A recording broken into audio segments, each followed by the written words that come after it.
ата тектин колдоосу. Бул өзү ушул бир эле сөз бир топ талашты жараткан түшүнүк катары көп жылдан бери аябай мындай бир талаш жараткан, же болбосо мындай бир тирешүү жараткан түшүнүктүн бири. Анан көп учурда чочулашат бул теманы көтөргөндө. Мен болсо эми ушунча канчадан бери, сентябрдан бери кыргыз дүйнөсүнө таандык болгон түшүнүктөрдү тизмектеп четинен алып келатабыз. Эми бүгүн кезеги боюнча ушул сөздү козгойлу дедик. Колдоо, ата тектин колдоосу дегенде кайсыл эмне түшүнүк элес келет дайыма? Биринчи силерге. Дагы? Жок, колдоо дегендечи. Ата тектин колдоосу дегенде эмнени түшүнөбүз? Кандай сөздү айтабыз биз? Атабыздын арбагы колдосун, манас колдосун, манас атабыздын арбагы колдосун деген түшүнүктү көп айтабыз. Бүгүн мына ушул жөнүндө сүйлөшөлү. Дароо биринчи суроо. Ата тек колдойбу? Кантип? Белги берип. Дагы кандай колдойт? Кантип?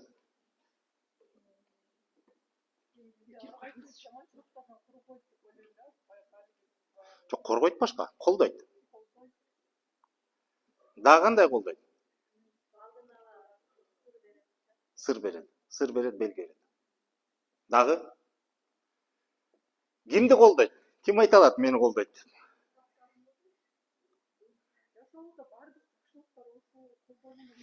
Бул көп учурда бизде атабадан бери келаткан ушул түшүнүк калыптанганда гана атабыз колдоп келет, арбак колдоп келет деп айтабыз. А мондай бүгүнкү азыркы 21 кылымдын техника, илимдин өнүккөн заманында кол менен кармап өлчөп, ченеп көрө турган заманга чектелип калып атат. Ушул доордо ата тек мындай кылып колдойт деп ким айта алат? Мисал менен. Сиз биринчи айтпадыңызбы өзүңүз? Айта алабызбы ошондой?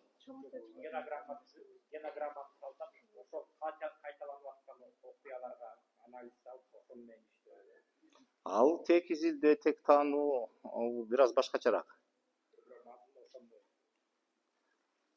Манас атабыз колдосун деп көп айтабыз, көп жазабыз, уран чакырабыз. Кантип колдойт? Күчтөн. Уран катары дем берет. Дайыма элеби? Я. Эгер ишенсек, а ишенбесек?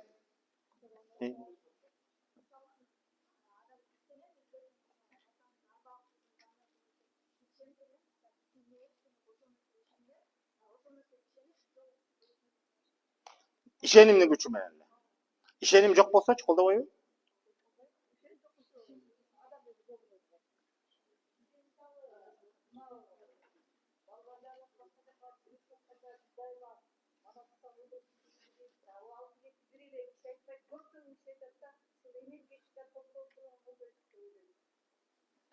Ошондой баарыбыз кабылдайбыз да ушул түшүнүктү. Колдойт деп ишенебиз, ошого таянабыз, ошондой деп кабылдайбыз да.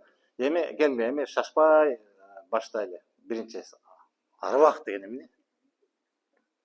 Биринчи ушуну баштайлычы. Эгерде биз ата тектин колдоосу жөнүндө сөз кылганда, албетте мисалы азыркы учурда эми ата тек дегенде биздин өтүп кеткен аталарыбыз жөнүндө сөз болуп атат. Анан биз ошону аталар колдосун, же болбосо аталардын арбагы колдосун дейбиз. Ошо арбак деген биринчи ошону бир талдап алалычы. Мисалы динде бул түшүнүк жок. Муну жокко чыгарышат. Арбакка ишенбегиле, арбак жок, арбак болбойт. Эгер деле бул түшүнүк деле жок дейт да. Бирок кыргыз болбой эле мусулман динин тутуп дагы арбакка баштап Куранды окуйбуз. Арабтар Куран окуйт, билесиңби? Арбакка арнап. Алар Куран окуйт, башка максат менен окуйт. Кыргыздар Куран окуса, негизинен арбакка арнап эле окуйт да. Тирүүгө арнап Куран окуган киши барбы кыргыздарда? Негизи биз ошо негизги сый урматыбыз аталарыбызга, ата тегибизге, арбактарга деп туруп анан Куран окуйбуз. А бирок дин айтып атат, азыркы дин эмнегедир? Буга чейин канча кылымдап биздин бабаларыбыз ушу исламдын эле тутунуп эле келген, салттуу дин катарында жакшынакай эле болгон, эч кандай талаш жок. Азыркы учурда бул эми өтө чоң тирешүүгө алып баратат. Мен да туура түшүнүп койгула, мен динди четке какпайм, жок дебейм, жаман дебейм, жакшы да дебейм. Мындай ортодо пикир катары айтайын. ислам динин биздин аталар тутуп келди. Бир канча кылым. Аталарыбыз да ошол динде тутунуп калганындагы бир себептери жөнү бар, жөнү жок болбойт албетте. Бирок ошону менен биротоло дин менен чектелип калган жок. Кыргыздын наркын, салтын, үрп адатын, ырым-жырымдарын кошо дин менен айкалыштырып, соп-сонун эле жашап эле келдик да, анан доор алмашты. Баягы СССР болдук, СССР кулады, эгемендикке келдик, таптакыр эле кыйын болуп калды. Мурунку нерсенин баары чаташып калды. Ал жарабайт, бул болуп калды. Жаңы болуп калды. Жаңы стандарт, жаңы түшүнүк, жаңы эреже деп атып эле анан ушул жерге келгенде ошу мурун биздин ата-бабаларыбыз эки түшүнүктү айкалыштырып сонун эле жашап келаткан нерселер бүгүн бири-бирине каршы болуп калды. Бири-бирин толуктамак турсун, бири-бирин сүрүп чыгарган деңгээлге жетти. Эки тарабы тең, мен бир жагына тартпайын. Бир тарабы динди жокко чыгарып атат, бул туура эмес, бул акылдан айырылгандык, бул дагы деп туруп аякты биротоло каралагандар да бар, кыргыздардын ичинен өзүбүздөн эле. Бир тарабы жок, силер теңирчисиңер, силер баягы не деген сөздөр бар, эми кудайсызсыңар, анан тиңдей мындай деп туруп экинчи тарапты сүргөндөр бар. Кыскасы бири-бирине жоо болуп атат. Эң өкүнүчтүүсү, ким утат ушул тирешүүдөн? Мындай жөн эле ойлонуп көрдүңүчү, ким утат ушул тирешүүдөн? Сырткы күчтөр. Себеби эки тараптан кыргыз эле болуп атат. Кыргыз эки тарапка туруп алып, суунун аркы өзү берки өзү деп туруп бири-бирин анан тирешип атышат, бири-биринин ишенимдерин, баалуулуктарын жокко чыгарып атышат. Ошо менен мындай түшүнбөстүк болот. Менин аракетим бир тарапка тартып, бир тарабын жокко чыгарып, бир тарабын артыкчылык берүү эмес, түшүнүк алуу. Арбак деген сөз эмне деп ойлойсуңар? Өлгөн адам? Рух деген эмне? Ушу рух деген сөздү көп колдонобуз. Мейли, биринчи мындай түшүнүк катары алыңызчы. Өлгөн адамдын эмнеси болуп калды? Элеси. Ошол элес колдойбу анан? Жанбы? Арбак деген. Жанбы? Ошол арбак. А жанчы? Ооба, арбакчы. Ушуга келгенде биз көп чаташабыз да. Экөө тең энергия. Арбакты деле энергия десек болот, жанды деле энергия десек болот. Бирок арбак деген жанбы? Эгерде арбакты рух десек, а жан эмне болот? Рух деген дух да, А жан эмне болот? Орусча. Душа. Душа и дух бирби? Бирби? Экөөлөк да. Арбак өлгөн адам. Эмнеси? Жок, дене деген тело ал башка, ал денеси. Кандай? Денеси жок, эмнеси? Бирок жанбы?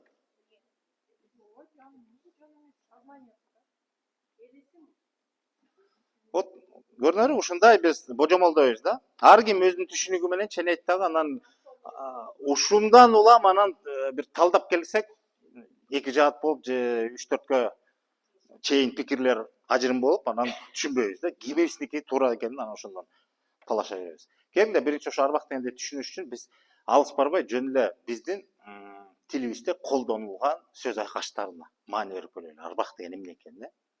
Бирден слайд бере берели. Манаста асыл бакай көй кашка, арбагы жандан бир башка дейт. Бакай жөнүндө сөз. Түшүнүктүү эле? Түшүнүктүүбү бул сөз? Асыл бакай көй кашка, арбагы жандан бир башка. Арбагы бир башка деген бул кандай мааниде?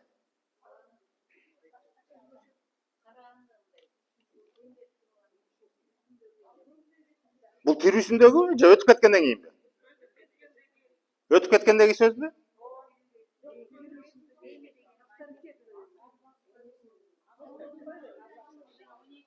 Көрдүңөр, ушул жерге келгенде эле эки пикир.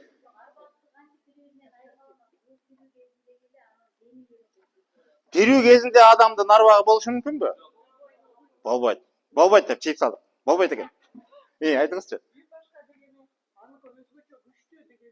Эмнеси? арбагы ошол арбак эмне экенин аныктап алчы ошол. Аурасы.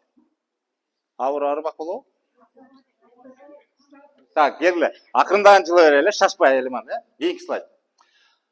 Арбагы карап турганда ордого кантип киребиз дейт. Манаста ушундай саптар бар экен. Бул жерде туюк айтылып атат, бирок сөз кылат. Арбагы карап турганда ордого кантип киребиз? Кандай түшүнүк алсак болот? Колдоочусу катары, же ээси катары. Же ээсинин арбагы жөнүндө сөз болуп атат, Анда кандай мааниде түшүнөбүз бул? Өтүп кеткен кишинин арбагы жөнүндө сөз болуп атабы? Өтүп кеткенден эми ушул кишиге караштуу жай эле, анан арбага карап турганда кантип киребиз деп. Демек өтүп кеткен кишини же сый ызаат көрсөтүү, же болбосо мындай коркуу, Ошондой мааниде. Тирүү тургандагы адамдын арбагы жөнүндө сөз болушу мүмкүнбү? Сөйлөкөт элеси. Бир киши эле чырылдап атат. Тирүү кишиге арбакты чаптап атабыз.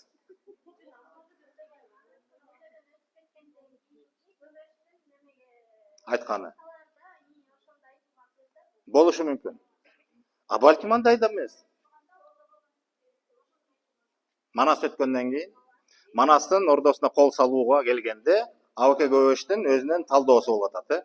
Кантсе деле Манастын арбагы бар да өзү жок болсо дагы деп корккон кези болушу мүмкүн. Кийинки слайд.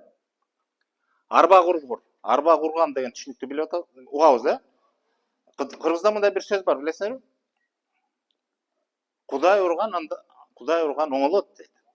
Же анда-санда оңолот дейт. Кудай урган. Арба курган оңолбойт дейт. Ушул сөздү уктуңар беле? Эмнени түшүндүрөт? Эмне үчүн Кудай урган оңолот дагы арба курган оңолбойт дейт? Арба Кудайдан да күчтүүбү? Кудай кечирет. Арбак кечирбейт. Кийинки макул, шашпай. Бушул баягы арба кургур деген соккон, аткан, баскан деген мааниде Манаста мына Коңурбай сенден качканы, арбактар аны басканы дейт.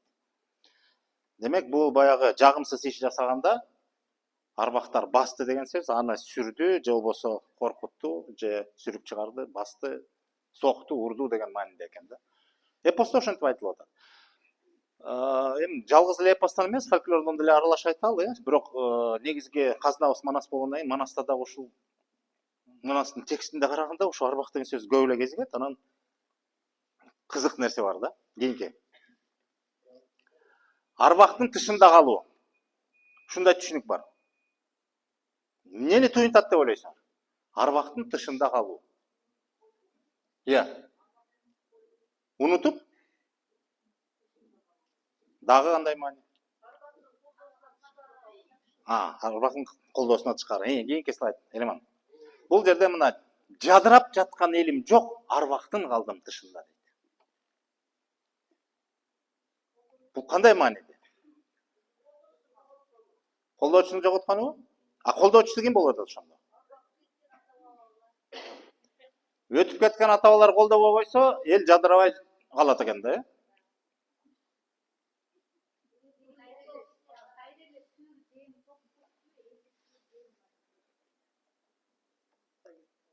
Вот ушул жерде бир кызык маселе жатат.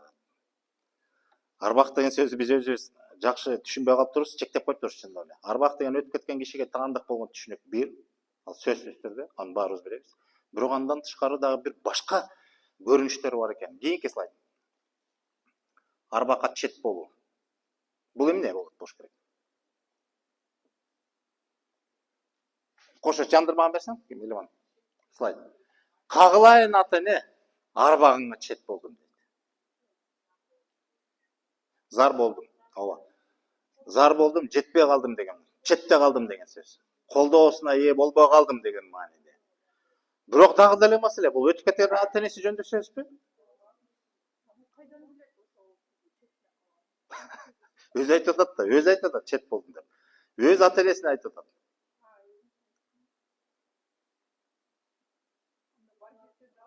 Кандай учурда адам ошентип айтышы мүмкүн, өзүнүн ата энесине карата, кагылайын ата эне дейт, арбагыңа чет болдум дейт. Жөнел өтүп кеткенде эле? Жок, жетим алыста болдум деппи?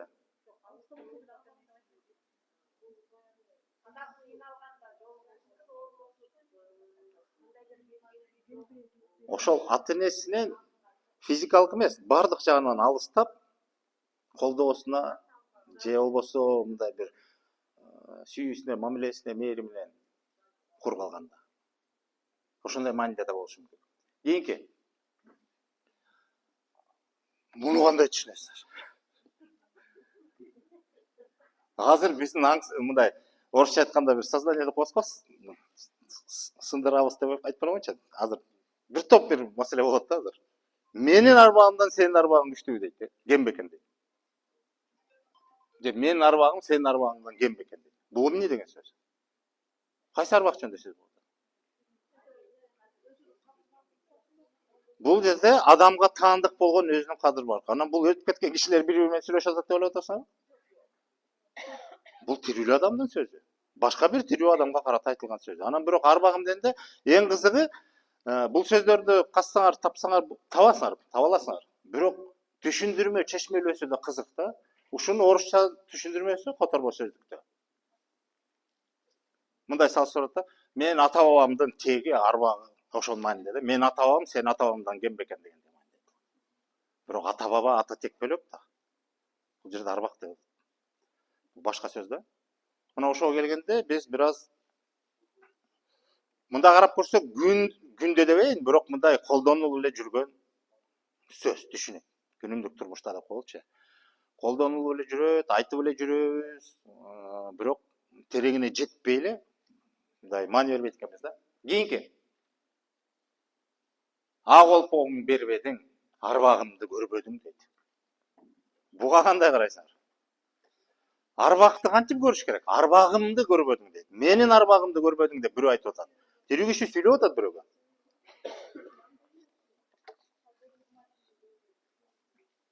Ак олпоңду бербедиң дейт. Ак олпокту бербей койду дейт. Ыра көрбөй койду же мындай. Ушул таарынып атат бирөөчү.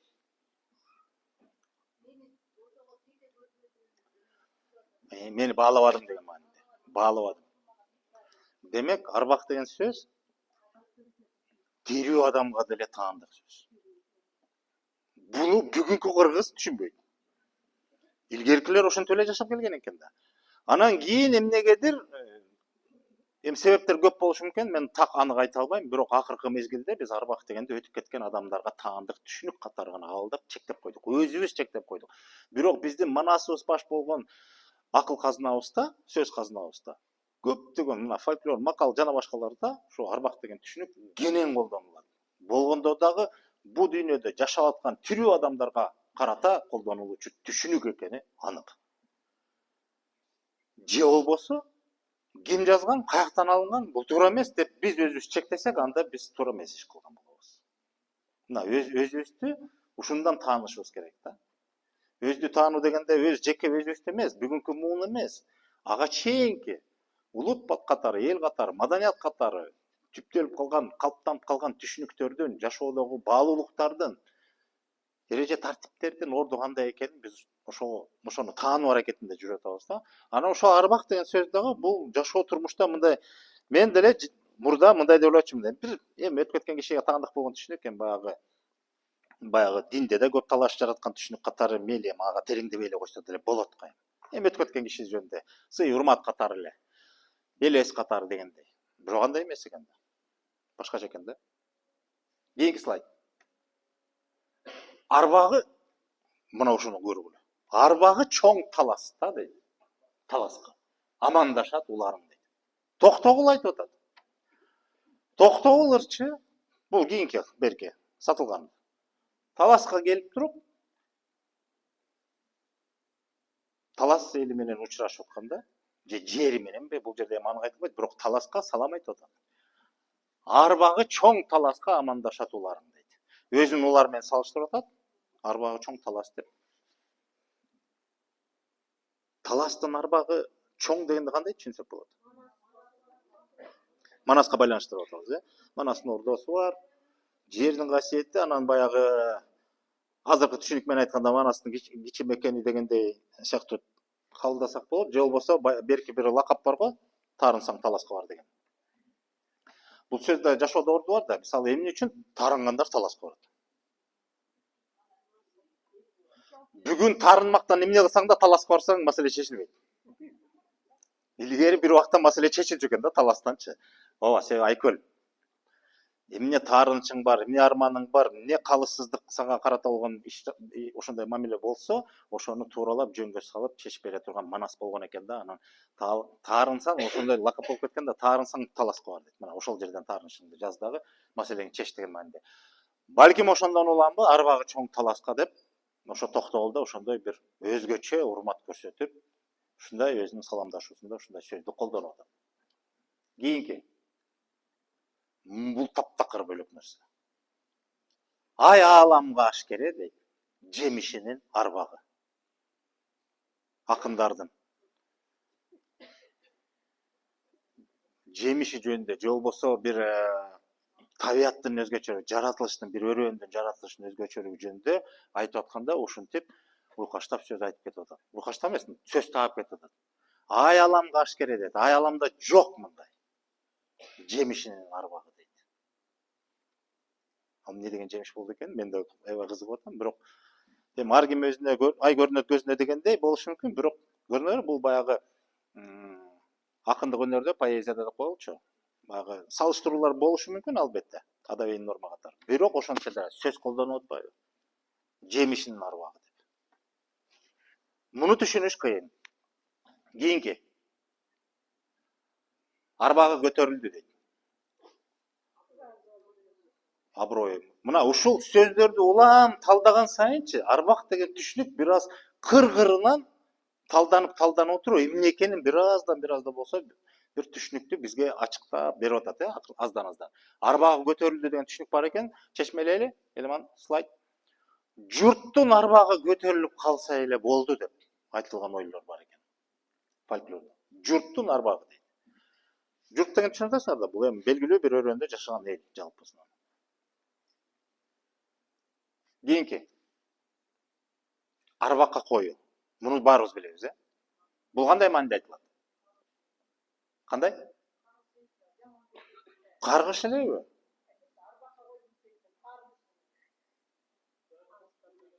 Дагы ушул ойду уланталы, кандай мааниде? Кечиримдүүлүкпү? Кудайга койдум дегендей. Бирок кайра эле кыргыздын философиясы кызык да. Кудай урган оңолот деп атпайбы? Арбак урган оңолбойт деп. Кудайга койсо, Кудай калыстыгы менен баарын таразылайт деп ишенебиз, Арбакка койдук деген сөзчү. Өч алуу. Өч алуу же болбосо мен чечпесем арбак чечет деген мааниде. Бирок өзүнө ошончолук ишенсе, өзүнүн тууралыгына ишенсе, анда арбак кечирбейт дегендей мааниде ошондой коюлуп атат. Кана чечмесин көрөлүчү слайдтан. Бул жерде башкача айтып атат. Бул кызык текст, мен муну укканда да таң калдым. Эркегиң эмес катының, чоң эмес балаң да сойыл көтөрбөсөң, атанын арбагына коем дейт. Талап кылып атат. Бул жерде жанагы арбакка коюу деген биз нааразы өч алуу тиги бу деген мааниде эмес. Бул жерде мындай бир нерсеге ошо талап же болбосо бир буйрук иретинде. Адамды мындай бир нерсеге такоо да. Чакырыкпы же өкүмбү ушундай сыяктуу да. Эркегиң эмес катының, чоң эмес балаң да сойыл көтөрбөсөң дейт. Мындай согушка жалпы аттанбасаң дейт. Ошондой мааниде да. Ата арбагына коем дейт. Мен эчтеке кыла албасам да, бирок атанын арбагы карап турат, анда эмне болорун түшүн деген мааниде да, көрдүңөрбү? Бул жерде башка мааниде, бирок түпкүлүгү ошол эле барат. Арбакка коюу деген. Кийинкиси. Арбагын баштан үзүү дейт. Биз мындай сөз айкаштарды эле укпасак керек, Баштан үзүү, ушу арбагын да. Мындай бир мисал бар экен да. Элеман слайд. Кудай назар куу какпаш дейт. Аксакал болуп айылга, арбагын баштан үзбөдү.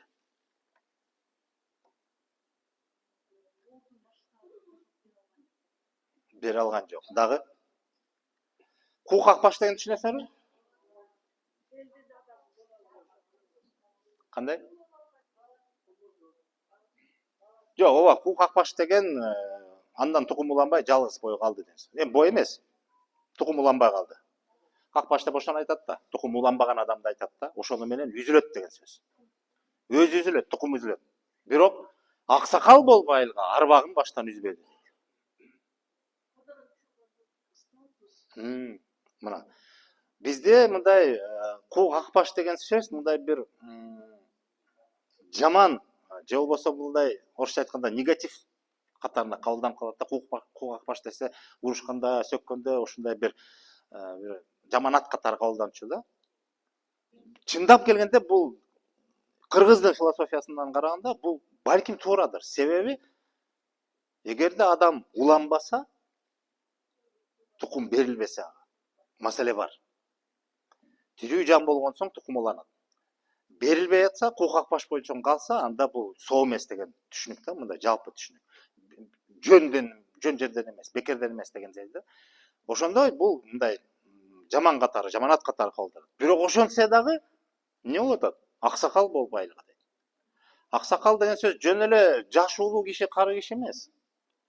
Аксакал деген маанинин, сөздүн мааниси бул аброй күткөн, кадыр баркка жеткен, элге өтүмдүү, сөзү жугумдуу, эл аны менен эсептешкен, акыл кеңешин сураган, анча мынча иштин башында турган, жол багыт көрсөтө алган адам аксакал болот.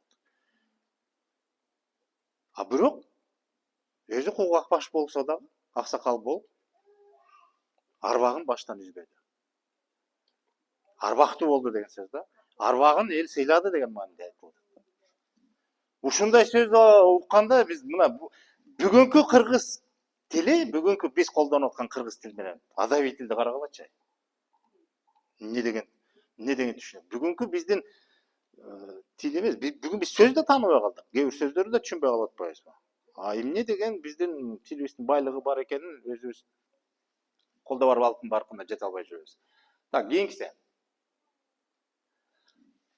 Эриң манас көк жал шер, кылча көрбөй, куу жанды дейт.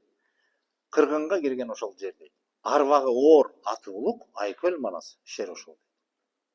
Манастын тирүү кезинде эле айтып аткан сөз. Манаста, эпоста.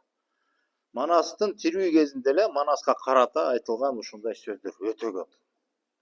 Арбагы оор, аты улук деген сөз. Оор деген мындай бир салмак деген мааниде. Зор, чоң деген мааниде. Жана таласка карата арбагы чоң таласка деп атпайбы? Бул жерде Манаска келгенде арбагы оор деп көп айтылат да, эпоста. Арбагы оор, аты улук дейт. Айкөл манас шер ошол деп.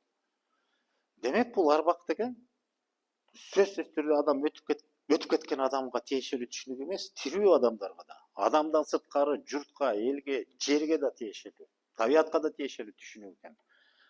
Албетте бул түз мааниде эмес, бул жанагы кыйыр өтмө мааниде да салыштырмалуу иретинде айтылышы мүмкүн, бирок түз мааниде адамга таандык албетте. Бирок башка учурларда кең колдонулуучу түшүнүк экен да, арбак деген. Кийинки слайд. Муну Манас көргөндө каарды катуу баштады дейт. 6 шердин кенжеси арбагы артык кабылан жандан кечип таштады дейт.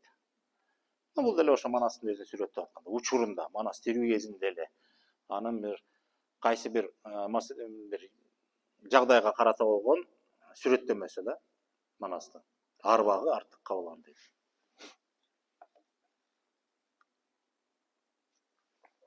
Кийинки.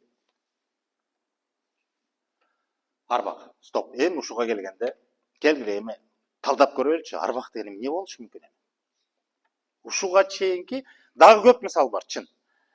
Ошол эле Манаста, ошол эле фольклордо арбакты кыргырынан ар кандай жагдайларга таандыктап ушундай түшүндүргөн бир кызыктай биз бүгүн укпаган сөз айкаштар көп. Баары айланып келип ушу бир түшүнүккө байланат. Эмне бул арбак? Кандай деп ойлойсуңар? Келгиле эми ушуга бир духу, деми. Дем деген теманы өткөнбүз. Дем бар, ооба, бирок арбак деген демби?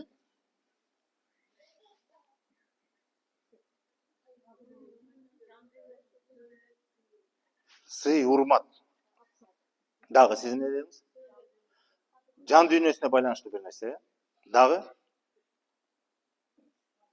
күч, албетте бир күч. Белгилүү бир биз үчүн белгисиз бир күч болот. Жан дүйнөсүнө байланыштуу. Кадыр, урмат, баркка тиешелүү. Дагы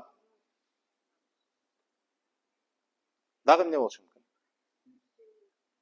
Сүр, сөөлөт. Сүр да берет, ооба.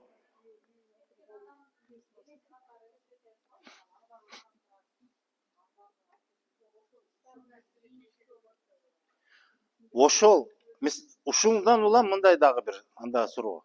Өтүп кеткен адамдын мындай катардагы эле адам же баарынын эле барар жерибиз ошол да, баарыбыз өтөбүз деп кайсы бир күн кечинен берсин. Өтүп кеткендер адамдардын баарынын эле арбагы болобу ушундай?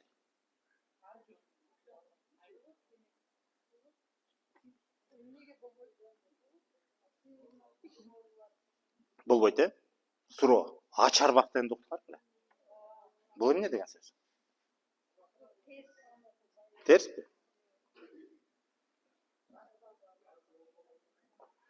Арбак кыргызда, кыргыздын түшүнүгү арбак колдойт дейт. Өзү арбак деген түшүнүк өзү адамга колдоо иретинде же колдоо бере турган бир күч катарында кабылданат. Ошол эле учурда тирүү кезинде ал сүр да берет. Айбат берет адамга, сестентет. Жалпы жонунан колдоо берет да. Ач арбакчы. Маселе тирүүсүндө эмес, негизи эле муктаж. Ал өзү муктаж.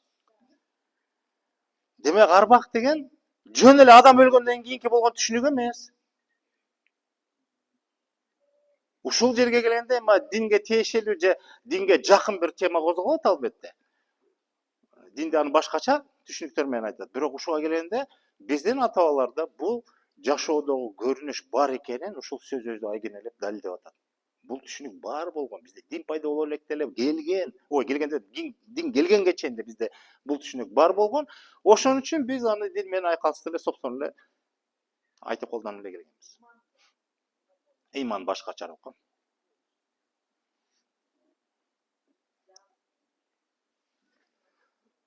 Жан башка. Жан бул адамдын тирүүлүгүн аныктачу күч. Жаны чыгып кеткенден кийин дене калат, жан кетет. Анан ошолдон баштап, анан бүгүнкү түшүнүк боюнча анан биз ошол кишинин арбагы жөнүндө сөз кылабыз. Денеден жан ажыраганда бүттү. Аны баланча адам деп айта албайсың да. Баланча адамдын арбагы жөнүндө сөз кыла баштайбыз. Жан кетти. Сөөгө калды. Арбак эмне? Ошондо эмне болуп атат арбак? Көрүнбөгөн күч. Ооба, көрүнбөгөн, бирок сезилген, туюлган. Эми ошону жыйынтыктап биз мындай бир аныктама катары талдайлы. Келгиле, слайд, шашпай. Бул жашоого келген адамдын, бул адамга тиешелүү түшүнүк болгондон биз адамга карата айтып атабыз. Арбак бул жашоого келген адамдын кийинки жарыкка толгон кубаты. Суроо, бардык эле адамдар бул жашоодо кубат топтой алабы? Болгондо да жарыкка толтура алабы кубат? Кубат деген эмне өзү?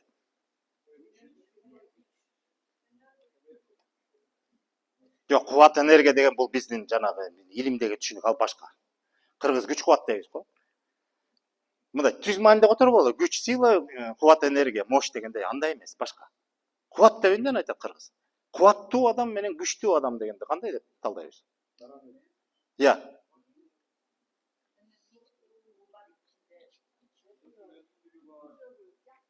Күчтүү мамлекет менен кубаттуу мамлекеттин айырмасы барбы?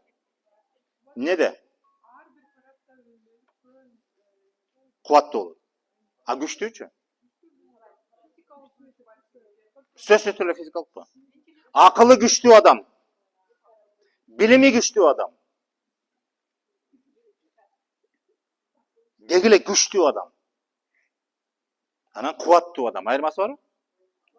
Биз жөнөкөй түшүнүктөрдө да мындай талдай келгенде маани бербей калып турубуз да көп учурда. Анан бул жерде айтылып атат. Жарыкка толгон кубат. Кандай?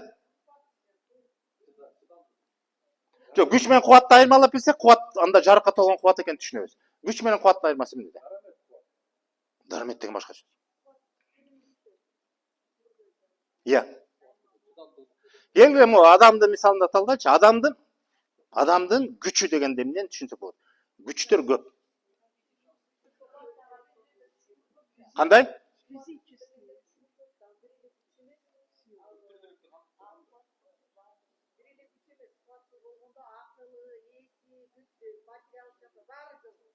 Эмне болгондо баары жок, эмне болгондо? Кандай? Төп келгенде. Топтому дейбиз, Күчтүн түрү көп. Адамдын акыл күчү, билим күчү, сезим күчү, кара күчү кете берет. Күчтөр көп. Көрүү, угуу, бунун баары күч. Адамга берилген табигый күчтөр. Мындай, жөнөкөй эле мисал айтам. Эгерде адамда негиздүү күчтөрдүн мындай айкалышкан топтому болсо, анда ал адам кубатка жеткен адам. Күчтүү мамлекет менен кубаттуу мамлекеттин айырмасы, күчтүү мамлекет бул бир жагы абдан өнүккөн, бир нерсеге таянган, ошол күчү менен көп маселени чечет, ошого таянат, карманат, кете берет өзүнүн жолунда. Бирок кубаттуу мамлекет башка. Кай тарабын карабаса, бул чоң кыз туура айтты. Арт тарапта өнүккөн. Ошончо деле.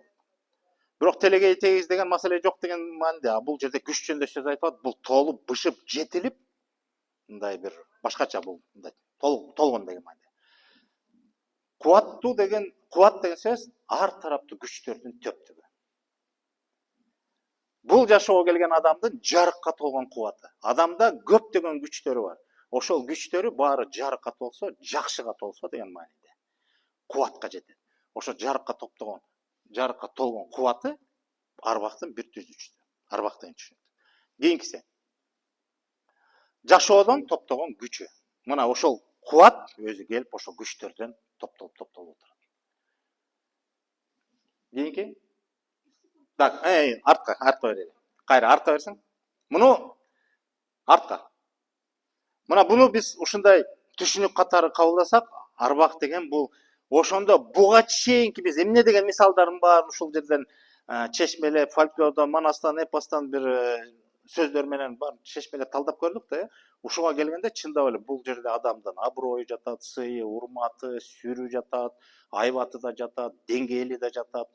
Бардык нерсеси ушу менен. Мисалы, ошол арбагын сыйлаган, арбагына койдум, кандай адамга ошондой мамиле кылат адам? Катардагы адамга кыла алабы?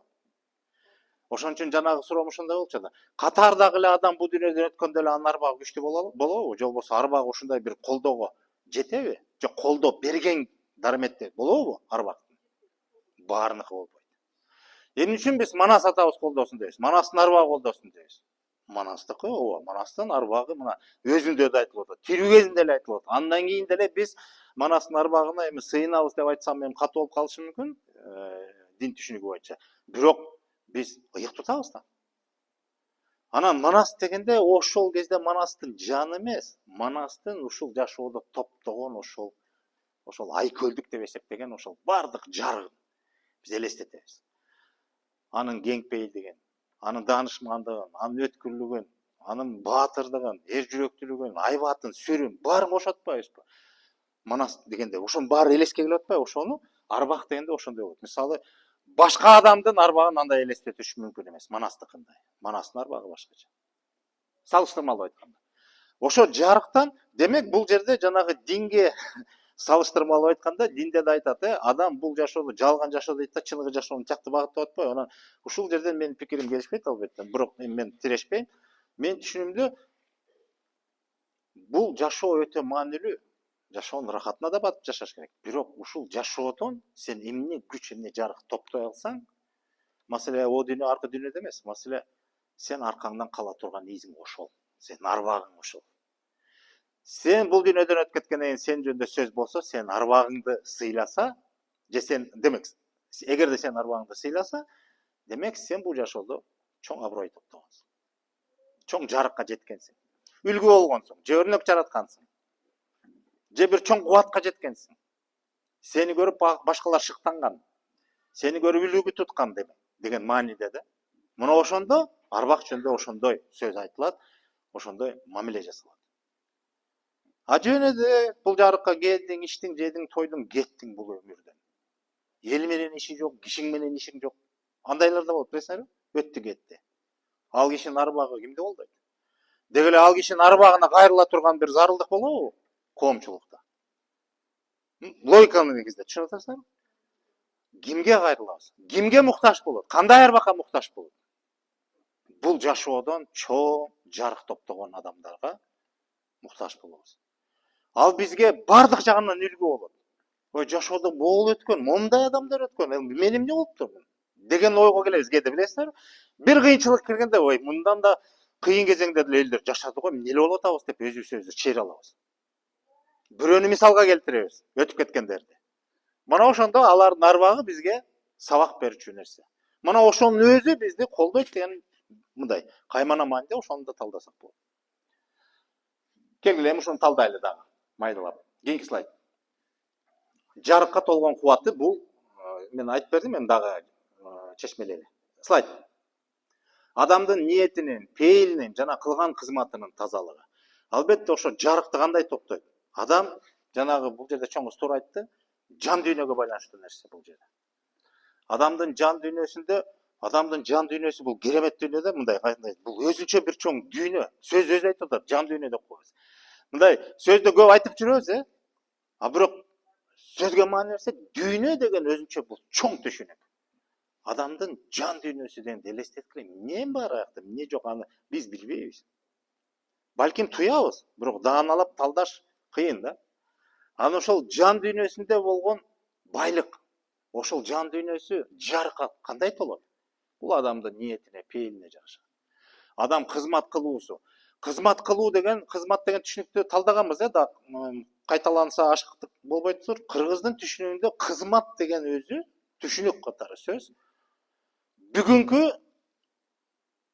мамлекеттик кызматкерлер бар да, бүгүнкү мамлекеттик кызмат деген түшүнүк менен эч тиешеси жок. Бүгүн биз кызматты мындай бир жумуш менен алмаштырып алдык көп учурда. Кызмат кылып атабыз биз, элге кызматтабыз деп коебуз. Эмне кызматың десе, депутат, министр, мисалы, төрага, дагы эмне кызматтабыз. Жок, бул кызмат эмес, бул жумуш. Эмне үчүн?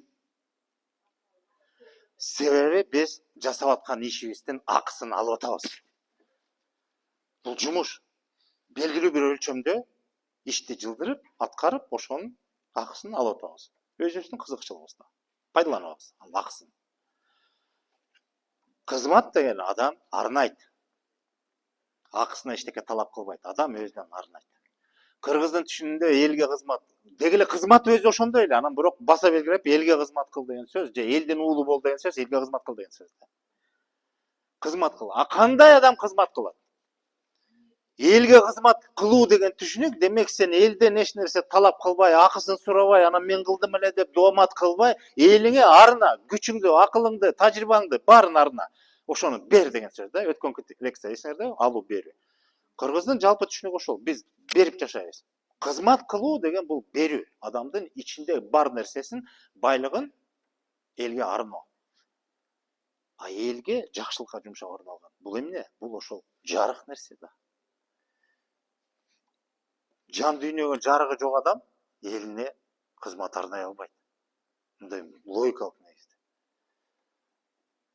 Демек, могул жерде жарыкка толгон кубаты деген бул ошол адамдын жан дүйнөсүнө тиешелүү күчтөрдүн ошондой бир жакшыга толгону, ниетин тазалыгы, пейилин. Пейил, ниет деген түшүнүктөрдү дагы талдайбыз, ал өзүнчө да тема болот, жан дүйнө деген.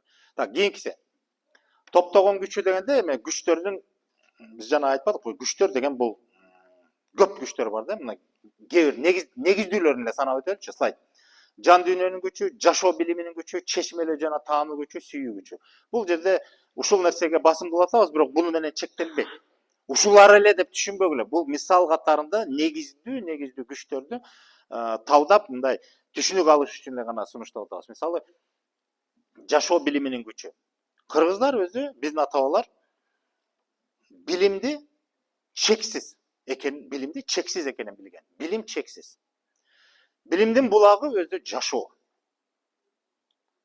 Билимди биз жашоодон алабыз. Жашоодо эмне бар? турмуш бар, тиричилик бар, чарба бар, көп нерсе бар. Ошонун баарынан биз билим алабыз.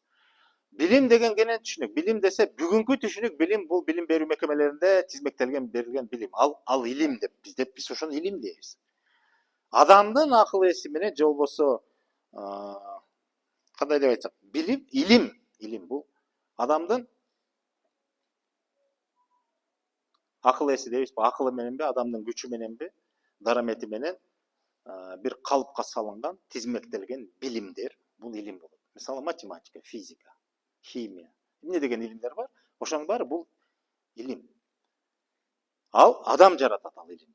Адам жаратат деген кандай? Адам ошол билимдерди тизмектеп, анын бир мыйзам ченемдүүлүгүн байкап, эрежелерин, бири бирине байланышын, төптүгүн, бүтүндүгүн аныктагандан кийин анан бир калыпка салып туруп, иретке келтирген билимдерди биз илим деп түшүнүп атабыз. А билим өзү чексиз.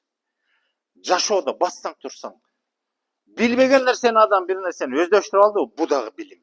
Жаманы жакшысы да бар. Билим чексиз дегенде да билимдин баары акыл болбойт деген да түшүнүк бар да. Билимди да иргей билиш керек. Биз бүгүн көп нерсеге маани бербей, аңдабай эле, ушундай турбайбы, мен билбептирмин деп бир нерсеге кызыгып, бир нерсени билип алсак, өздөштүрүп алсак, аны билим катарында казнабызга толтуруп атабыз.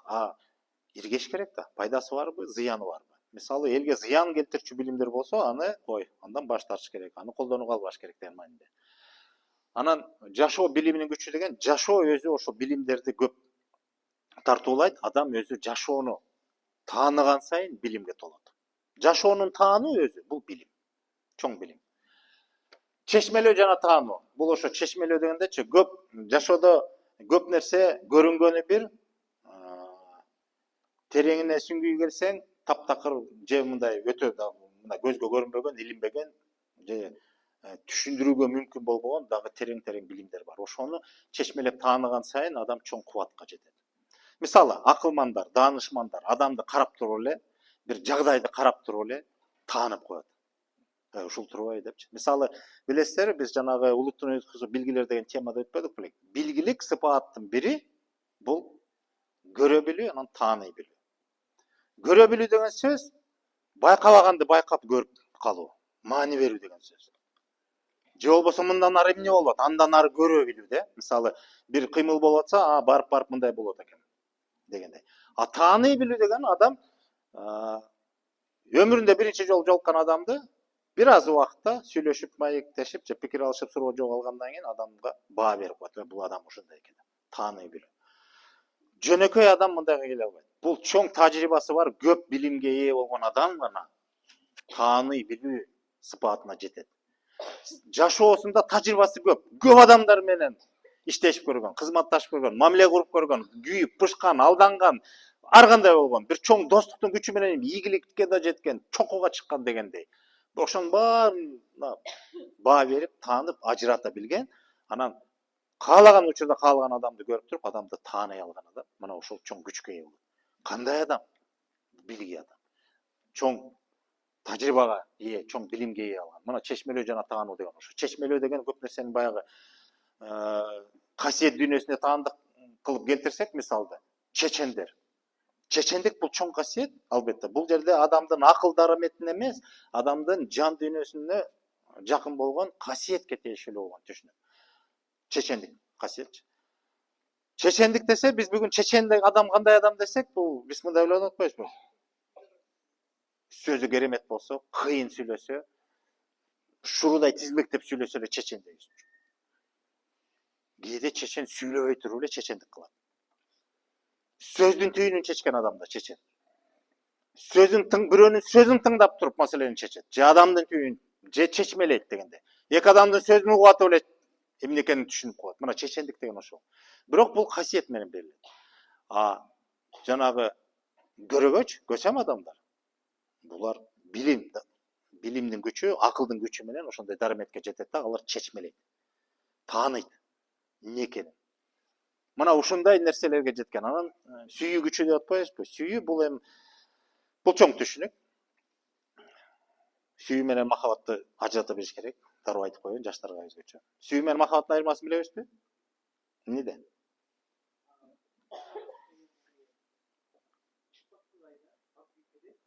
Махабатпы? Жаман майдаладың ғой жаңа. Айтыр.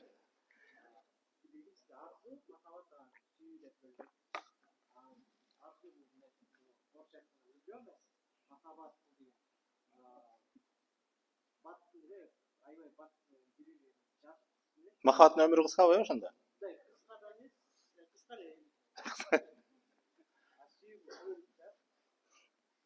Сүйүү кенен түшүнөт. Өмүрдүн башаты да сүйүү. Бардык нерсе сүйүүдөн жаралат дегендейчи. Анан албетте сүйүү кенен түшүнөт, бирок адам баласына болгондо дагы жана эркек менен аялдын ортосунда, ургач менен эркектин ортосундагы сүйүү махаббат. Махаббат деген ушул. Эки жуптун ортосундагы сүйүү бул махаббат. А сүйүү андан башка учурда бул сүйүү. Адамга сүйүү, мекенге сүйүү, жаратылышты сүйүү, жана башка деген түшүнүктөрдүн баарын камтыйт да. Махаббат башка. Албетте ага чейинки түшүнүктөр да бар. Арзуу, жактыруу деген башка. Ошол баскычтары да. Ал эми башка тема, мен алаксыбай эле, бирок сүйүү деген бул өтө чоң күч. Өзү сезим дүйнөсү түбү келип сүйүүгө байланат. Сүйүүдөн баары башталат. Жашоо сүйүүдөн башталат деген сөз. Анан ошол мисалы жанагы арбак деген бул өзгөчө жарыкка толгон күч деп атпайбызбы? Кубат деп атпайбызбы? Күчтөрдүн топтому. Ошонун ичинде сүйүү да болуш керек, сөзсүз. Сүйүүгө жетпеген адам же сүйүүсү жок болсо, адамда кызмат кыла албайт. Кандай адам элге кызмат кылат? Элин сүйгөн адам. Кандай адам жерге кызмат кылат? Мекенине. Ошо мекенин жерин сүйгөн адам. Кандай адам бирөөгө жардам кылат, колдоо көрсөтөт, же болбосо өзүн арнайт дегендей, мындай жанын кыйганга да барабар даяр болот. Кандай адам? Ошо түпкүлүгүндө сүйүү болсо. Себеби өзүнүн кеп башынан же жанынан да артык көрүп атпайбы ошол нерсени. Ошого артыкчылык берип атат дагы, ошону арнап атат өзүнө. Кызмат кылуунун түбүндө, тереңинде сүйүү жатат. Сүйүүсүз мүмкүн эмес. Сүйүү чоң күч. Биз сүйүүнү тааныбай атабыз деп атпайбызбы? Биз өзүбүздү тааныбай атабыз. Сүйүү бар. Болгону өзүбүздү тааныбай атабыз. Өзүбүздүн күчүбүздү өзүбүз тааныбайбыз. Жанагы азыркы заманда көп окуулар болуп атпайбы? Өзүңдү тааноо, өзүңдүн күчүңдү тааноо деген. Бул да ошого айкалышат. Адам өзүн качан тереңинен таанып бүтсө, өзүнүн эмне деген күчкө ээ экенин өзү билгенден кийин ошол күчтөрдү бири бири менен байланыштырып бир топтомго келсе эле, адам кубатка толо баштайт. Кубатка толгон адам, эгерде ошол өзүндө сүйүү болсо, анда ал сөзсүз түрдө жашоодо жарык топтойт. Ошол жарыкты топтогон адам анан жарыгы менен бөлүшө албай, мындай бөлүшпөй жашай албайт. Бөлүшөт сөзсүз. Жана алуу берүү мыйзамындагыдай. Анан ошондой адам жанагындай анан эми арбак десем азыр өнүгүш айттым. Аброй деп коелучу, анан ошол арбак жанагы ошол күч ошондой. Арбагы оор турбай, арбагы бийик турбай деп анан түшүнүктөр ошондон келип чыгат. Демек адам бул жашоосунда топтогон жарыгы жан дүйнөсүнө байланышкан. Анан бардык күчтөрдүн топтогон кубатка жетсе, мына ошол адам, ошол нерсе адам жеткен, жоголткон нерсе. Ошол арбак деп түшүндүрүлөт. Арбагы бийик, арбагы улук, арбагы оор деген нерсе ошол. Арбагын сыйлайлы деген сөздөр да ошондон. Дагы көп нерсе бар да. Баарын бергенге жетишкен жокмун да. Кийинки арбак өзгөчө кубатка ээ болуш үчүн мен жартылай айтып койдум да, кайталоо иретинде. Келгиле. Слайд. Адамдын жашоосу тууралыкта болгондон кийинки дароо эле. Адам жашоодо сөзүнөн жаңылса да, ниет пейилинен жаңылбаган оң. Бул адамдын жан дүйнөсүнө көбүрөөк байланыштуу нерсе. Биз сөздөн көп жаңылабыз, чалынабыз, ошон үчүн баягы жаңылбас жак болбойт деген түшүнүк ошондон келген. Бирок эгерде адам жан дүйнөсү могул жерде көкүрөгүндө топтогон жарыгы бар болсо, сөзүнөн жаңылса да, бирок кайра аны түздөп кетүү, кайра өзүнүн угуна жолуна тууралыкка келиши бат эле, маселе эмес да. Эгер жан дүйнөсүндө маселе болсо, анда сөзү тим эле шуруудай тизилген алтын сөздөр болсо дагы, ал тапкыр башка маселе болуп калат. Маселе адамдын ички жан дүйнөсүнө тиешелүү нерсе. Кийинки жашоонун жарыгы кимде болот? Мен мындай жалпылап эле айттым, азыр талдап келели. Келгиле, слайд. Жашоонун жарыгы сүйүүдө турган адамда болот. Кийинки сүйүүдө турган адам деңгээлине жараша мамлекетине зыян алып келбейт, элин сатпайт, келечекке бөгөт койбойт, жакынын колдойт, коргойт, жатка колдугун ачпайт, бирөөнүн заарына, каарына калчу иш кылбайт. Өзү сүйүүдө турган адам жаманчылык кылбайт да, Тескеринче башка жакшы нерсеге бергенге, бөлүшүүгө, жарыгы менен, күчү менен, ошо кубаты менен бөлүшүүгө даяр дагы ошону арнайт. Анан сүйүү өзү, сүйүүнүн табияты ошондой. Орустун бир жаман лакабы бар го, мен айтпай эле коеюн, бирок эми бул орунсуз албетте, бирок сүйүүнүн күчү мындай жанагы любовь зла, полюбишь козла дегендейчи. Бул жерде адамды мас кыла турган ал башка нерсе. Ал жанагы арзу, махаббат деген темада болушу мүмкүн. Бирок сүйүү андайга алып барбайт. Бирок кээде адамдын сүйүүсү эгерде ашынып кетсе, акылы менен тең кетпесе, анда адамды ал сезим да, чоң сезим. Адамды алып учуктуруп, кээде ал туура эмес нерсеге да алып барышы мүмкүн. Бирок жалпысына философияда, багытынын тамырында, башатында сүйүү деген чоң күч. Ошол үрөн сыяктуу да, сезимде. Анан ошол сүйүү болгондо, мисалы жана жалпы генеттик маанидеги жашоого сүйүү, мындай элестетип көрөчү, жашоону ким сүйөт? Араңарда бирөөңөр айта аласыздар, мен жашоону сүйөм деп. Айта алабызбы? Жашоону сүйүү деп эмнени түшүнөсүздөр? Кара.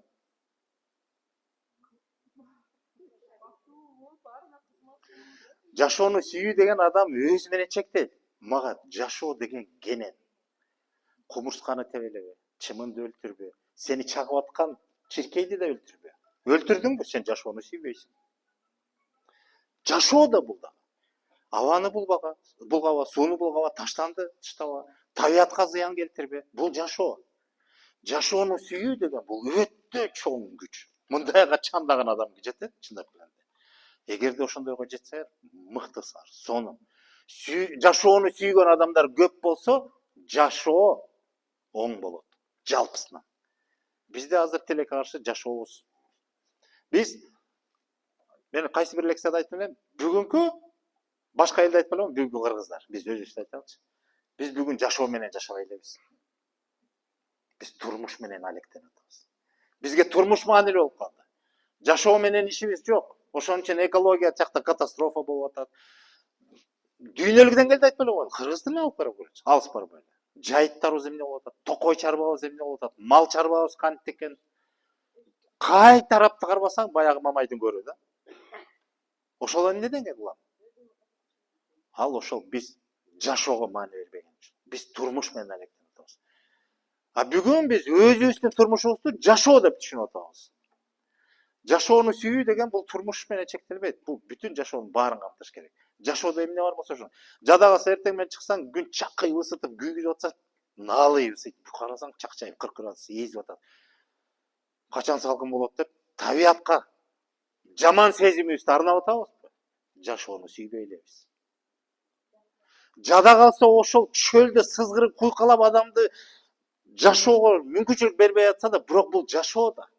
Аны да түшүнүү менен кабыл алыш керек. Көз ачылбай жамгыр жаап атып, жүдөтүп атабы? Аны да сүйүш керек. Бекеринен жамгыр жааган жок да. Жашоо деген ошол мааниде.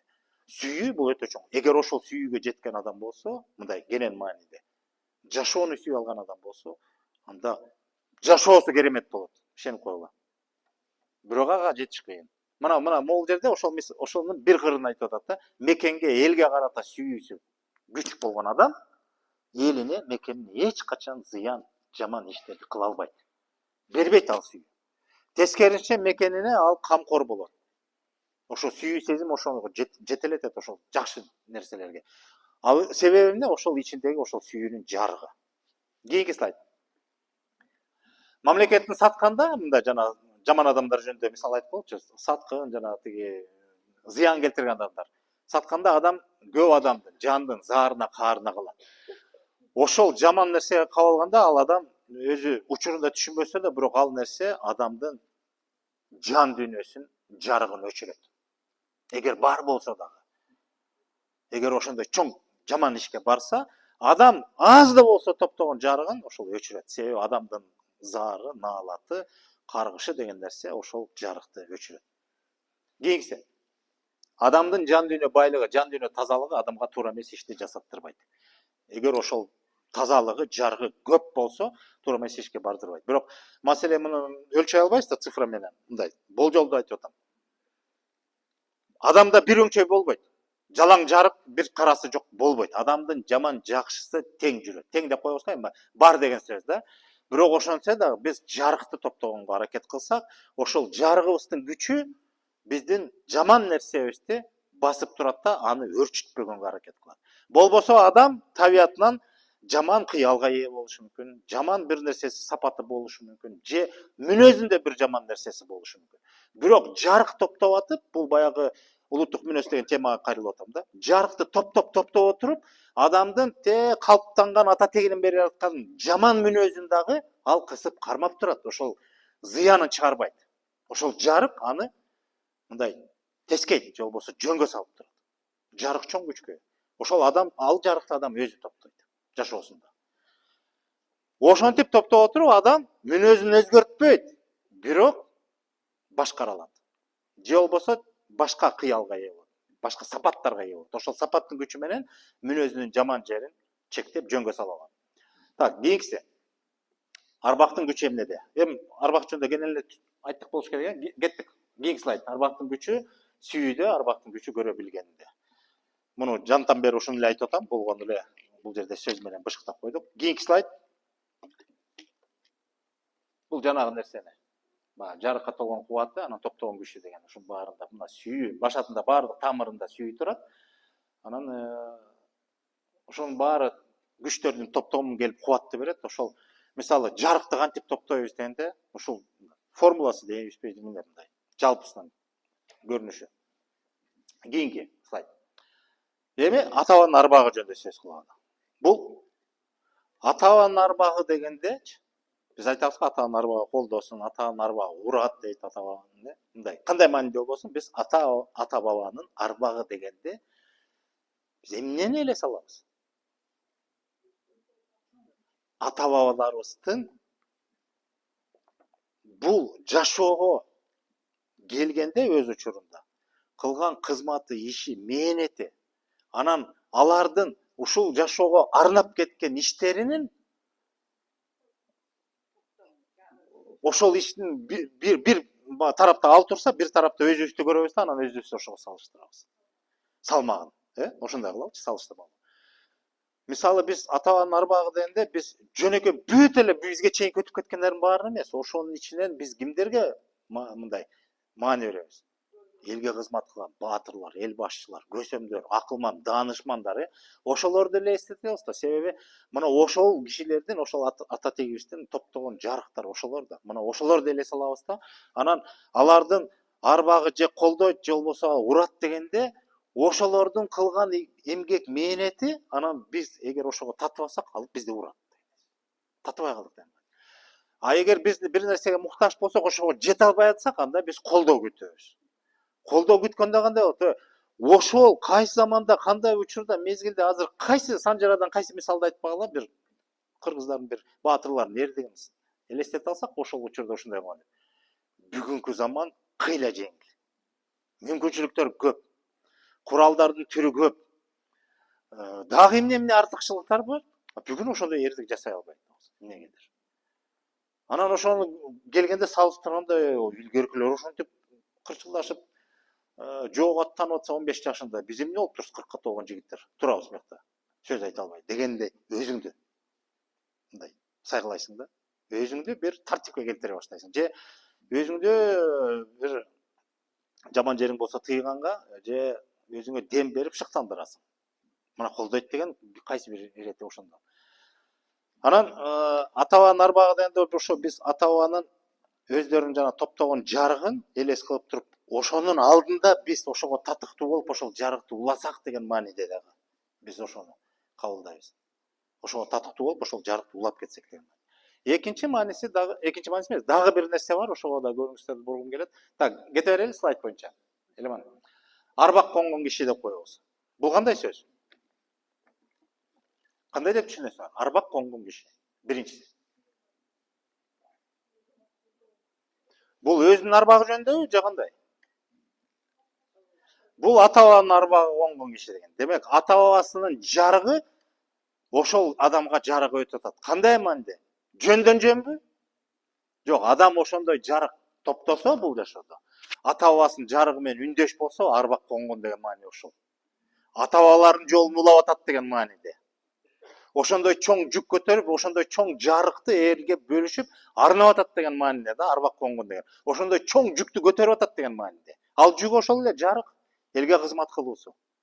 Өзүнүн иш аракетин, эмгегин, кызматын арноо деген сөз да.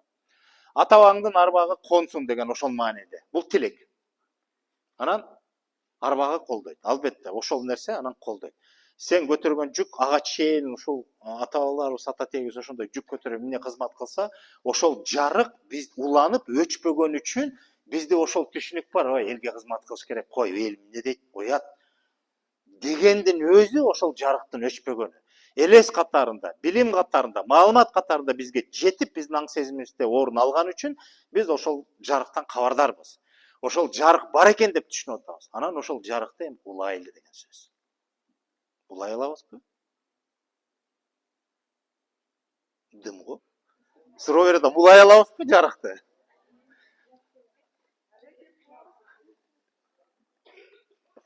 Кеттик мындан кийинки слайд. Арбактан кутулуу. Бул эмне деген сөз? Уктаар беле ошол сөздү? Арбактын алдынан өтүү дегенчи.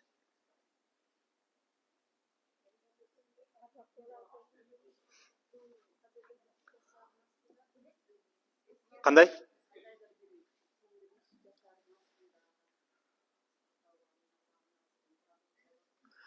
Бүгүн биз ошондой кабылдайбыз, ооба. Бул ошол маанини камтыйт. Алдынан өтүү деген сөз, мисалы бир чоң ишти баштасак, бул иш мен кыйын болуп мен баштаган жокмун. Буга чейин эле бул иш бар эле, үзүлүп токтоп калган, мен муну улайын деген мааниде чоң уланып келген, бизге чейин жетилген чоң кызматты, ошол жарыкты мен улайын деп, чоң жүктү милдетти өзүңө алганда, арбактын алдынан өтүнүп, ошондой түлө өткөрүп, же болбосо жандык союп, кан чыгарып, ошо ата арбакты сыйлап, Куран окуп, кандай болбосун, ошол алдынан өтүү деген сөз өтүнүү.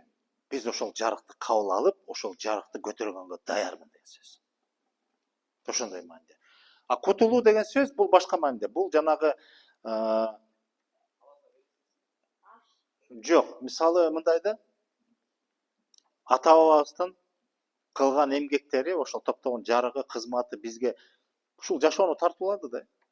Биз бул жашоого келгенибизге себепкер биздин ата бабаларыбыз. Бүгүн биз мамлекеттүүлүктүн ээси болгонубузга себепкер ата бабалар. Алардын кызматы, мээнети, өмүр жашы, көз жашы, эмне деген баары, ошонун баарын баалабай койсок, анда болбойт. Кутулуу деген сөз бизге бир нерсени мураска берди. Биз ошол алган нерсебизди кайра өткөрүп, карыз калдык деген мааниде. Ошондон кутулуш керек. Арбактарга бизге эмне калса, биз ошону кийинкилерге өткөрүп беребиз. Биз милдеткербиз. Кутулуу деген сөз демек ошол эле жүктү сен кошо көтөрүш, ошондой болуп бекер болуп жашап өтпө. Ата бабаңа тете бол деп кийинкилерге өткөрүп берүү. Бул муундардын байланышы жөнүндө сөз. Ошондой мааниде да. Себеби жанагы сөз бар го, биз азыр унутуп калдым, бир келечекке карата мындай да, бул унутуп калдым, эсиме келгенде анан айтайынчы. Так, кийинки. Да.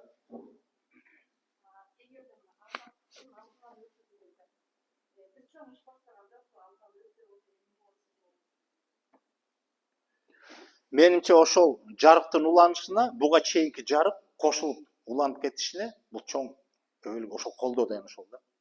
Ал күч катар. Антпей өзүңүз көтөрсөңүз көтөрө бересиз, бирок арасы болушу мүмкүн. Ал жүктү өзүңүз көтөргөн болосуз. Ага чейинки келген жарык ошол сиз көтөргөн жүк менен, ал ошол менен шарапаты менен ошол жеңил кетиши мүмкүн. Колдойт деген ошол мааниде да. Ата бабадан келаткан ошол жанагы бул башка мааниде да, баягы энергетикалык жактан мааниде алганда колдоо деген. Ошол көтөргөн, жашоодо топтогон жарыктарычы, тажрыйбасы, акылы, билими, кызматы, баардык нерсеси ошону эскерип, сый урмат көрсөткөн сайын биз ошону эскерип атабыз да, ошону элестетип атабыз да. Ошол нерсеге маани бергенибиздин өзү андан сырткары генетикалык дагы байланыш бар да бизде, каныбызда. Ошол нерсени өзүбүздөгү файлдарда ойготобуз, азыркы тил менен айткандачы. Колдоо деген ошол да. Мисалы Манас деп уран чакырган сайын Манас колдойт деген бул түздөн түз мааниси Манаска эле эмес. Мына мейли Манас ал сөз жок, ал турган иш. Санжыраны карачы. Эмне үчүн кээ бир аталардын аттары уруунун аты менен аталып калды. Же уруулар адамдын аты менен аталып калды. Мисалы биринчиден өз учурунда жашоосунда абдан чоң жарык топтук мээнет кызмат арнап элине. Анан баланчанын балдары, урпактары, неберелери, чөбөрөлөрү деп анын аты өчпөй атпайбы?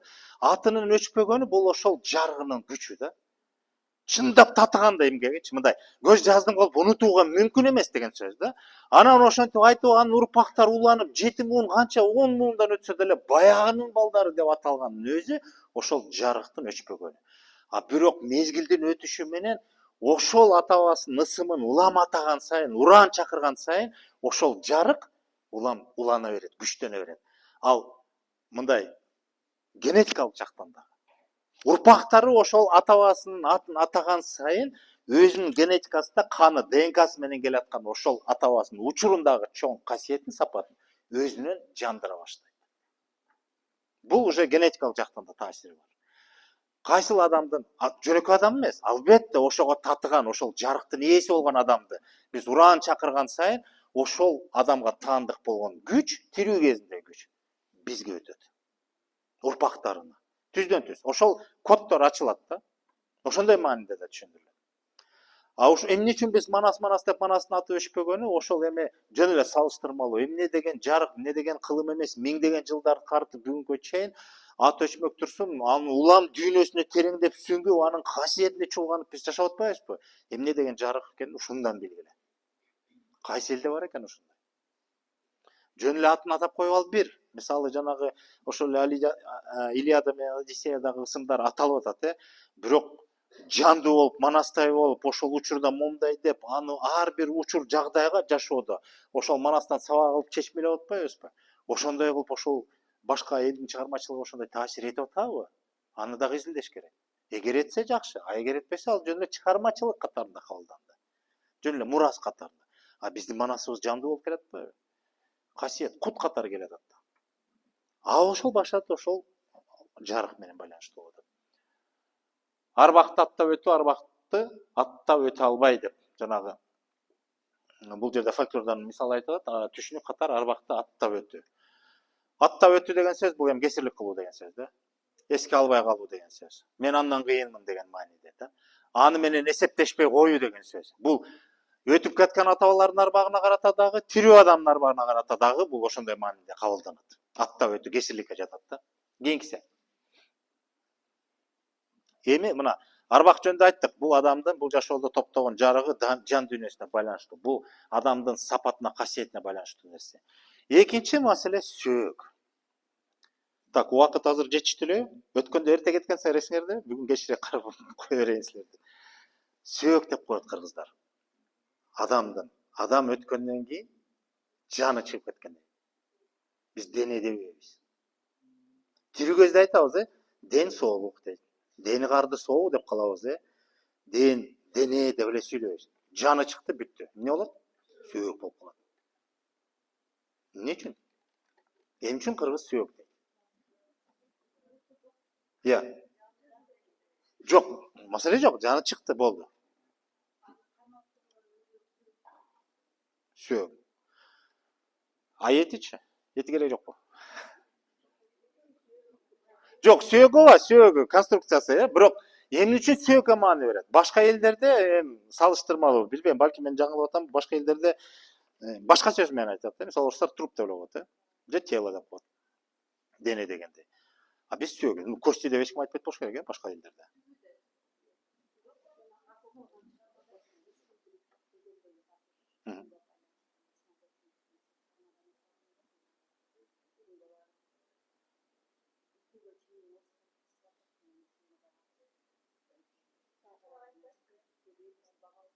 Ооба.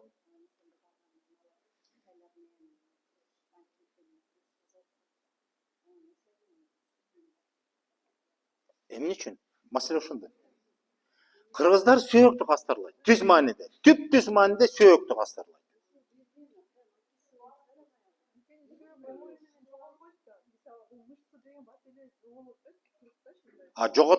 Жоготпойт, ооба, жоголбойт. Ал эмнеси менен маанилүү бизге?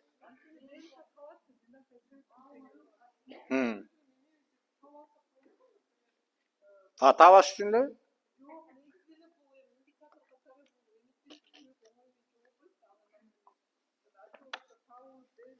Туура.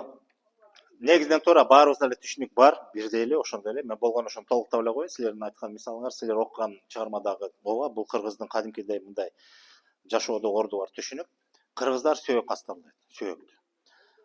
Согуш учурунда бөтөн жерде курман болгон, шейит кеткен жоокерлердин сөөгүн алдырып мекенине койчу.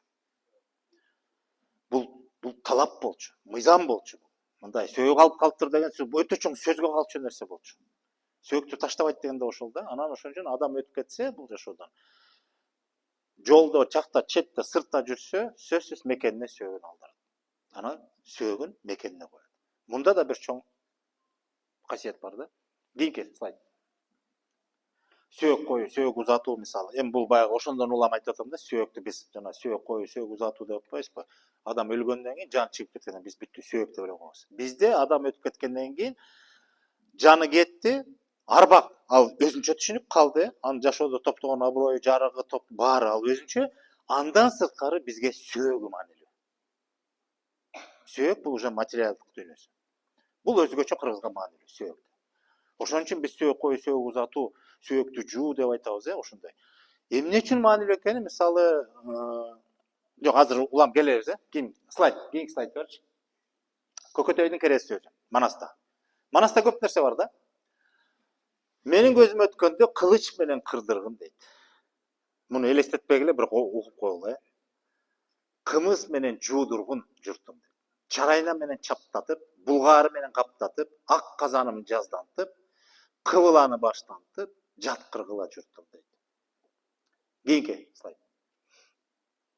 Кызыл макмал бүктөтүп, кызыл нарга жүктөтүп, кара макмал бүктөтүп, кара нарга жүктөтүп, 61 ногой 40 кербен менен алып барып койгула дейт. Кербен башы кара сартка, 80 эркеч майына кыш бышыртып, то есть кийинки слайд. Астыңкы жолдун үстүнө, үстүңкү жолдун астына айга баккан ак сарайга койгула дейт. Бейитимдин башына тайдан, төрөдөн, кунандан байге сайып жаптырып, кызматыңарды кылгыла деп өзүнүн керезин айткан экен. Бул жерде баягы мен бир нерсени жана айтпадым, ошондо бөтөн жерде болгондо дагы сөөк өтө маанилүү болгондагы анан сөөктү бул жерде эми Көкөтөй биякта эле болуп атат, бирок башка маанисин айтып атат. Ошол эле Манаста жана башка дастандарда жортулда жүргөндө жоокерлер, баатырлар, өзгөчө баягы элге көрүнүп калган мындай элдик адамдардын сөөгү өзгөчө касталган мекенине алып келинген. Ошондо кадимкидей денесинен сөөгүн шылып, сөөгүн ажыратып этинен. Анан жана антип кымыз менен жууп, чарайына чаптатып, булгарга каптатып алып келип, анан өзүнчө бир церемония дейм, бул өзүнчө бир процессия да. Анан ошону алып келип, анан кадимкидей касталган жерге берчү экен. Сөөк өтө чоң маани берчү экен. Бул жерде эми Көкөтөйдүн керези болуп атат, болбосо андай мисалдар өтө көп да. Анан муну эми диний түшүнүктө айтканда бул баягы Зороастризм доорунда тигиндей мындай болгон, анан ар кандай сөздөр талдоого алынат. Мен аны айтпай элем, мен негизги философиясын айткым келип атат. Сөөк өтө чоң маани бергенибиз. Анан бул жерде баса бир нерсени байкадыңарбы? Диний бир түшүнүк кирип кетти бул жерге. Кыбыла деп кетти, маани бердиңер. Кайра арка берсең, Элиман. Эң биринчи сапка дагы. Мана могул жерде. Ак казаным жаздатып, кыбыланы баштантып. Ошол кезде эле ак казан деп атат. Казанак деген мааниде да, жана казап туруп, адамды сөөгүн коюп, анан оозун бекитип туруп, ошол түшүнүктө эле болуп атат. Анан кыбыланы баштантып. Ушул жерде кайра эле сөздүктөрдө, түшүндүрмө сөздүктө кыбыла деген бул кадимки эле кибла же Кааба, ислам динине таандык түшүнүк. Бирок Манаста Көкөтөйдө ошо кыбыланы баштантып деген сөз бул ошол батышты каратып деген мааниде эмес болсо керек деп ойлоп атам да. Бул боюнча азыр өзүмдүн оюм пикиримди билдирем. Анан Балким мен адашып аткандырмын, бирок талдоо да. Дин келгенден кийин кээ бир диний түшүнүктөр азыркы заманда терминология деген түшүнүк бар да. Терминдер кабылданып калыпкы биз. Болду, мындан ары ушул сөздү пайдаланабыз деп чечим кылабыз го. Ошол сыяктуу кээ бир диний түшүнүктөр термин катарында бизде ага чейинки болгон түшүнүктүн ордун сүрүп чыгарып ошол колдонулуп калды. Болбосо кыргызда төрт тарабым кыбыла дейт. Бул төрт тарабың Мекке деген сөз эмес да. Туурабы? Кантип түшүндүрөбүз? Төрт тарабың кыбыла. Төрт тарабың кыбыла түз мааниде бул каалаган жагыңа барып жолуң ачык деген сөз, эркинсиң деген сөз. Бирок кыбыла деген сөз өзү кибла же болбосо Каабага байланыштырылып атат да.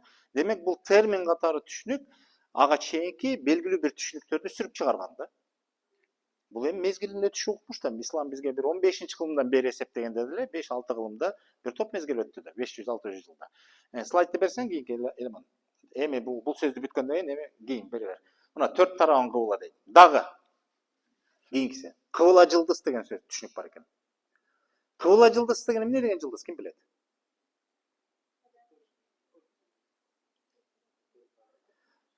Эмнегедир биздин түшүрмө сөздүктө Юдахиндики болуш керек. Муну Венера деп коет, чолпон жылдыз. Чолпон жылдыз кандай жылдыз?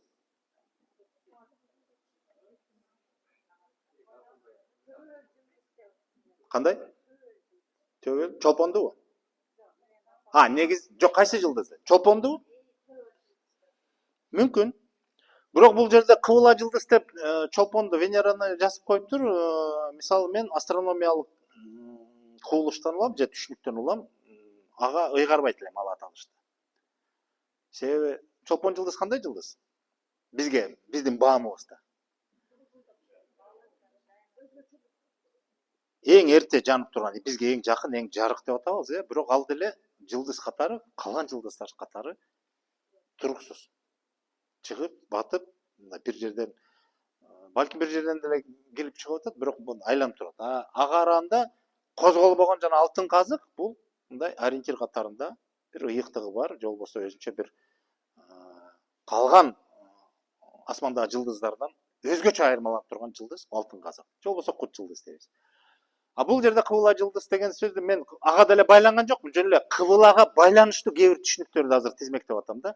Төрт тарабың кыбыла бул Каабага байланышы жок деп түшүнүп атабыз да, Кыбыла жылдыз бул Каабага байланышы жок. Же болбосо эгерде Каабаны биз батыш деп билсек, биз үчүн, Борбордук Азия үчүн, болгондо да түштүк батыш. Түшүндүрмө сөздүктө кыбыла жылдыз бул түштүк жылдыз дейт. Чолпон жылдызы бул түштүктөн чыгат. Демек ал жагынан дагы Каабага байланышы жок. Бирок кыбыла деген сөз менен айкалышып атат. Кийинки түшүнүк. Слайд. Кыбыла нама дегенди уктуңар беле? Кыргыздар колдонгон сөз экен. Бул эмне деп ойлойсуңар? Муну биз билбейбиз, укпайбыз. Нама деген эмне өзү? Нама, нама, жыл нама дейбиз го, сүрүшү, же болбосо бир аныктоо. Ошол мааниде. Кыбыла нама эмне болушу мүмкүн деп ойлойсуңар?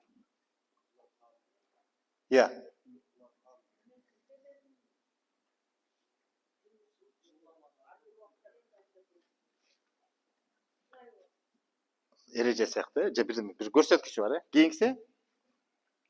Кыбыланын баштанып калуу деген сөз, бул түшүнүк. Бул сурап көрөйүнчү, түшүнүктүү деп. Бул эмнени түшүндүрөт? Кыбыланын баштанып калуу. Баштанып калыптыр кыбыланы деген. Кимге же кандай учурда айтылчу сөз бул? Кыбыланы баштанып калыптыр. Өлгөндүн аз келген. Өлөрүн аз келген жаман угулат экен мындай. Ичер суусу азайып калган адамга карата ушинтип айтат экен. Кыбыланы баштанып калды. Бул деген адамдын өмүрү бүттү деген сөз. Бул жерде кыбыла кийип эмес, бул батыш дегенди түшүндүрөт. Күн батыш, күнү бүттү деген мааниде. Кайсы бир. Эми ушул түшүнүктөрдөн улам кыбыла нама деген мага кызык болуп атат. Кийинки слайдты бериңиз. Кыбыланы бул эми баягы тиги он могилу смотрит деп түшүндүрмө сөздүк Юдахинде. Кийинкиси. Кыбыла нама деген бул компас экен. Компас деген эмне? Или компас дейбизби? Эмне? Багыт көрсөтүүчү. Эмнеге карата байланат? Түндүккө. Түндүккө. Түндүк. Эгерде түндүккө негизги багытты аныктоочу түндүк болсо, бул алтын казык, ошол эле кут жылдыз деп атпайбызбы? Ошого карата багыттарды аныктайбыз. Себеби калган асман телолору дайыма тынымсыз айланып жүрөт. Бир гана жылдыз козголбой турат, ошол жылдыздын айланасында баары айланат. Жер күнү менен кошо. Демек, кыбыланама деген бул компас, ориентир алуу. Кыбыла деген бул өтө ыйык деген мааниде, багыт берүүчү, башталгыч, башат деген мааниде кабылданса, мындай философиялык жагында термин катарында башка түшүнүктөргө кошо бул термин катары колдонуп кеткен. Мисалы, кыбыланама деген ошол эле компас деген сөз, багыт көрсөтүүчү. Биз аны алтын казыкты көрүп эле ошондон багытты аныктаганбыз да. Түндүгү кайсы, түштүк, чыгыш, батыш дегенде. А кыргызча багытты аныктаганда биз чыгыш, батыш дечүбүз, күн чыгыш, күн батыш. Анан күн жүрүш деп койчубуз. Түштүк бетти күн жүрүш дечүбүз. Мына ошондой да түшүнүк бар. А түндүктү биз кут тарап деп койчубуз. Мына ошондой сыяктуу түшүнүктөр болгон дагы анан кийин диний түшүнүктөр аралашканда биз ошол термин катары кабылданып калса керек. Болбосо бул анык эле түндүк жөнүндө сөз болуп атат. Кыбыланы баштанып дегенде Бакай атанын, Бакай ата деп эле тиги Көкөтөйдүн керезинде. Баягы кыргыздын салтында эле бүгүнкүгө чейин кыргыздар сөөктү кандай коебуз? Башы түндүккө, буту түштүккө каратылат. Анан жүзү батышка бурулат да. Демек, ошол Көкөтөйдүн керезинде деле ошо кыбыланы баштантып деген, кыбыла деген сөз ал түз маанидә диний түшүнүк катары эмес, диний термин пайда болгондон кийин кийинки мааначылардын колдонуусунда балким ошол кыбыланама деген сыяктуу же болбосо түндүктү багытты көрсөткөн түшүнүк катары кабылданса, анда ошондо деле түндүккө коюлса керек деген бул менин божомолум, албетте. Балким мен адашып атам, бирок мен ушундай баамдадым. Кийинки 4 жагын кыбыла деген то же самое, что телегей тегиз же болбосо мындай эркинсиң, каалаган жагыңа бар дейт. Мына көрдүңөр, ошо кыбыла деген сөз бул мындай бирдиктүү түшүнүк эмес экен да. Бул биздин тилде, кыргыздар үчүн талаш жаралбасын. Ислам дүйнөсүндө кыбыла деген бир эле түшүнүк. Бирок кыргыздар ошол сөздү термин катары көп түшүнүккө пайдалана берген экен. Анын бири компас катарында демек түндүктү багыттоочу түшүнүк катары кабылданып келген. Демек ошол манастагы ошол сөөк коюудагы эрежеси да ошондой болот. Мен эми муну жөн эле кыпчып кетип атам, мурунку темаларга кайра байланыштырып. А болбосо аяк келтирип сөөккө. Эми сөөккө келели. Эмне үчүн сөөктү өзгөчө кастарлайт? Себеби бул жакта Чыңгыз туура айтты. Адам бул жашоодо эки нерсе топтойт. Жарыгын топтойт, ал арбак болуп түшүнүк калыптанат экен. Ал жөнүндө кенен айттык. Экинчиси, ошол топтогон жарыгынын материализациясы денесинде болот. ДНКсында калыптанат. Кадимкидей. А ДНК биз билебиз сөөктө сакталат.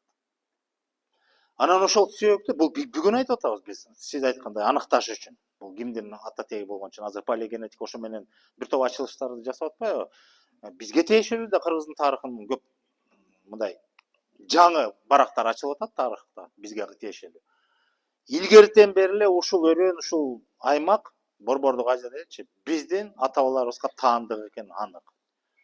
Биздин доорго чейин 2-3 миң жыл мурда эле биякта жашаган адамдардын ДНКсында, сөөгүнүн калдыктарында ДНКсы аныкталып, биздин Кыргыздын геному аныкталып атат. Демек, илгертен бери эле биякта экенбиз. Азыркы тилекке каршы расмий тарых илиминде окутуп атканы боюнча биз 16-кылымда гана биякка келдик. Ага чейин бул бөлөк бөтөндүн жери деген түшүнүк. Бул мындай акылга сыйбаган нерсе, биз аны мындай каны кыргыз болгон, акыл эси кыргыз болгон аны кабыл албайт ал илимдеги түшүнүктү. Бирок илим калыптап атат, аң сезбей окутуп атат. Академик, доктор, науктар, кандидаттар пачкалап чыгып атат. Биз 16-кылымдан бери биякта жашап атабыз, бөлөк бөтөндүн жеринде. Муну токтотуш керек. А ошол кыргыздар сөөктү өзүнүн мекенине алып келип койгондун сыры эмнеде? Ошол адамдын касиети, бир сөз менен айтайынчы, касиети сөөгүндө топтолот. Адам өтүп кеткенден кийин ошол сөөгү кайсыл жерге коюлса, ал сөөгү жер менен жер болуп чейт, ошол касиет жерге өзүнүн күчүн табын бере баштайт. Жерге, кадимки топуракка. Ошол жерден өсүп чыккан нерсе чөп, гүл, өсүмдүк эмне болбосун, анан деги эле ошол жердин өзүнүн, жер табияттын да өзүнүн касиети бар да.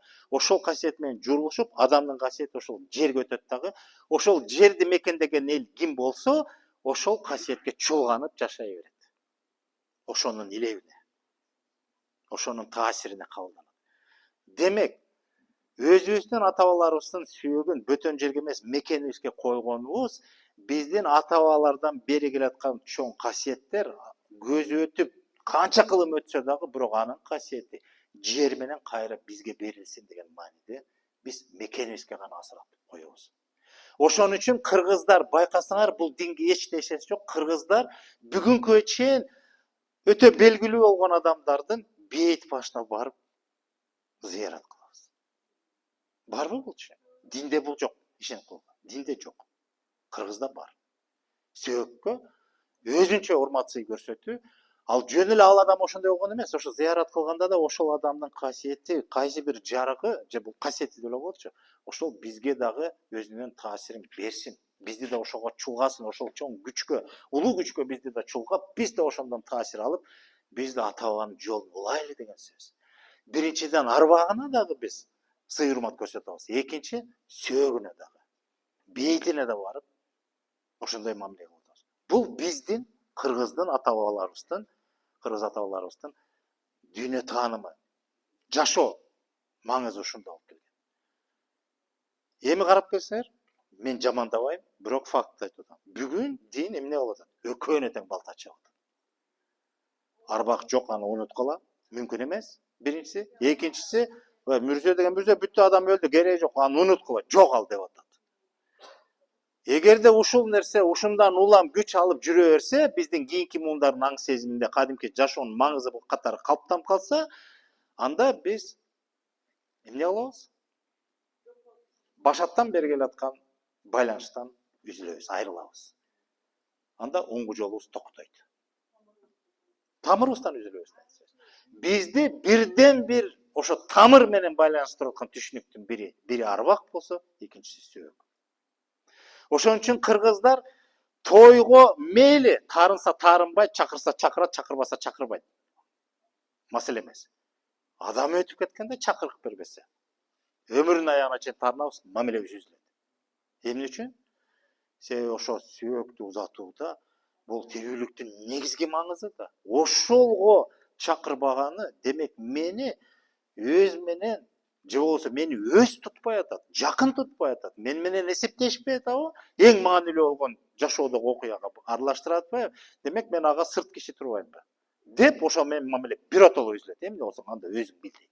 Мен сага эч ким экенмин. Көрдүңөрбү? Бир эле нерсе, кандай маселени кыргыз үчүн ошондой. Башка элдерде башкача кабылданса мейли, талашпайбыз. Биз аларды туура эмес деп айтпайбыз, бирок кыргыз үчүн бул өтө маанилүү. А бүгүн биз мыйзамдын негизинде кой, анан 100 кишиден ашпа, жылкы соймо, бир кой менен таратып кой, анан 3 күн, анан 5 күн дегенди акылга сыйбаган нерселерди айтып атабыз. Биз бүгүнкү турмушту жөнгө салуунун бир аракетин көрүп атабыз. Жашоону унутуп койдук. Муундардын байланышы, ата бабалардан башаттан бери келаткан ошол жарык нерсени кайра улоо, жашоонун маңызы ошол болуп атса, биз аны унутуп койдук, аны эске албай калдык. Ал маанилүү болбой калды. Бизге бүгүнкү тирүү адамдын кредитке батып карыз болуп иши токтоп калышы өтө маанилүү болуп атат да. А болбосо баягыда бир аксакал айтат, ушул маселеге келгенде эле айта турган жүйөсү мындай дейт да, карызга кредит алып, сөөк узатып, анан карыздын айынан төлөй албай, үйүнөн бечара кур калды дейт, алдырбейт банкта дейт. Анан ошол бир аксакал, көрүнүктүү аксакал айтат, ошол бирөө ким экенин атын атап койгучу, барып жардам берип коелу дейт. Мен көрө элекмин, уга элекмин дейт, чындап эле турмушта, мына силерге суроо, кимиңер уктуңарбы, айылыңарда, туугандарда барбы, чын эле ошол маркумду узатам деп карызга батып, анан үйүн алдырган. Чындап эле барбы статистика? Мисалы, сөз болсо жөн жерден чыкпайт да, бирок ушул сөз бул жел сөз болуп калдыбы деген күнөөм улам күндөн күнгө күчөп атат. Себеби чындап эле тиги киши айтып атат, мен издейм дейт. Мындай аттуу баштуу эле киши көп жерге барат, кыдырат. Ата айлап барып сурайт, силердин айылыңарда барбы үйдөн ажырап калган ушундай кредиттен алдырып, анан үй жок калган байкуш атасын же энесин узатам деп. Барбы десе, жок, кой, кыргызда кантип болсун деп. Канча жерди кыдырам, уга элекмин, көрө элекмин дейт. Кайдагы эле статистиканы көтөрүшөт мыйзам чыгаруучулар, билбейм дейт. Бирок ошого биз ишенип атпайбызбы? Биз ишенип атабыз. Маселе динде эмес. Маселе түшүнүктүн чектелип калганында, аң сезимдин чектелип калганында. Башкача айтканда, билимсиздикте. Түркөйлүктө маселе. Эгерде биз билимде да жакшы, динде да жакшы нерсе бар. Окуш керек, изилдеш керек, тааныш керек, маселе эмес. Бардык нерсе эмне болбосун жакшы жаманы бар, тыйындын эки бети бар.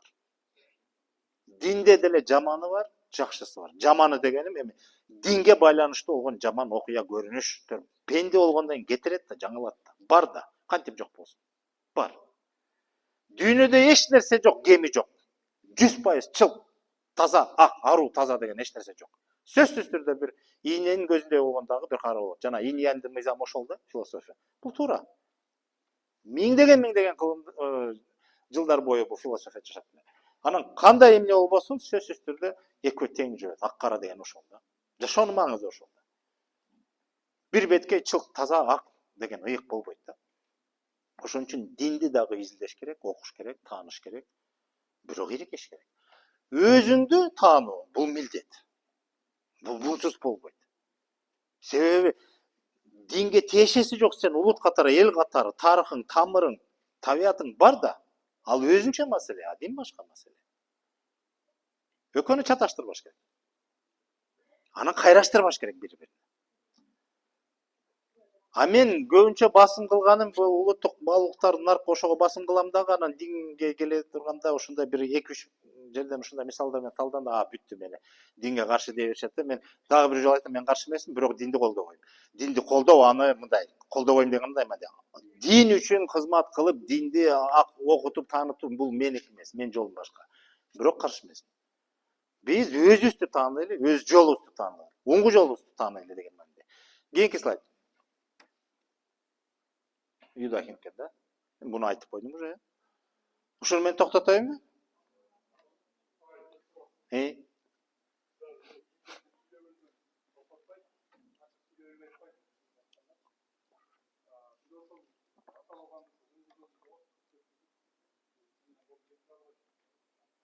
Кандай акыркысы?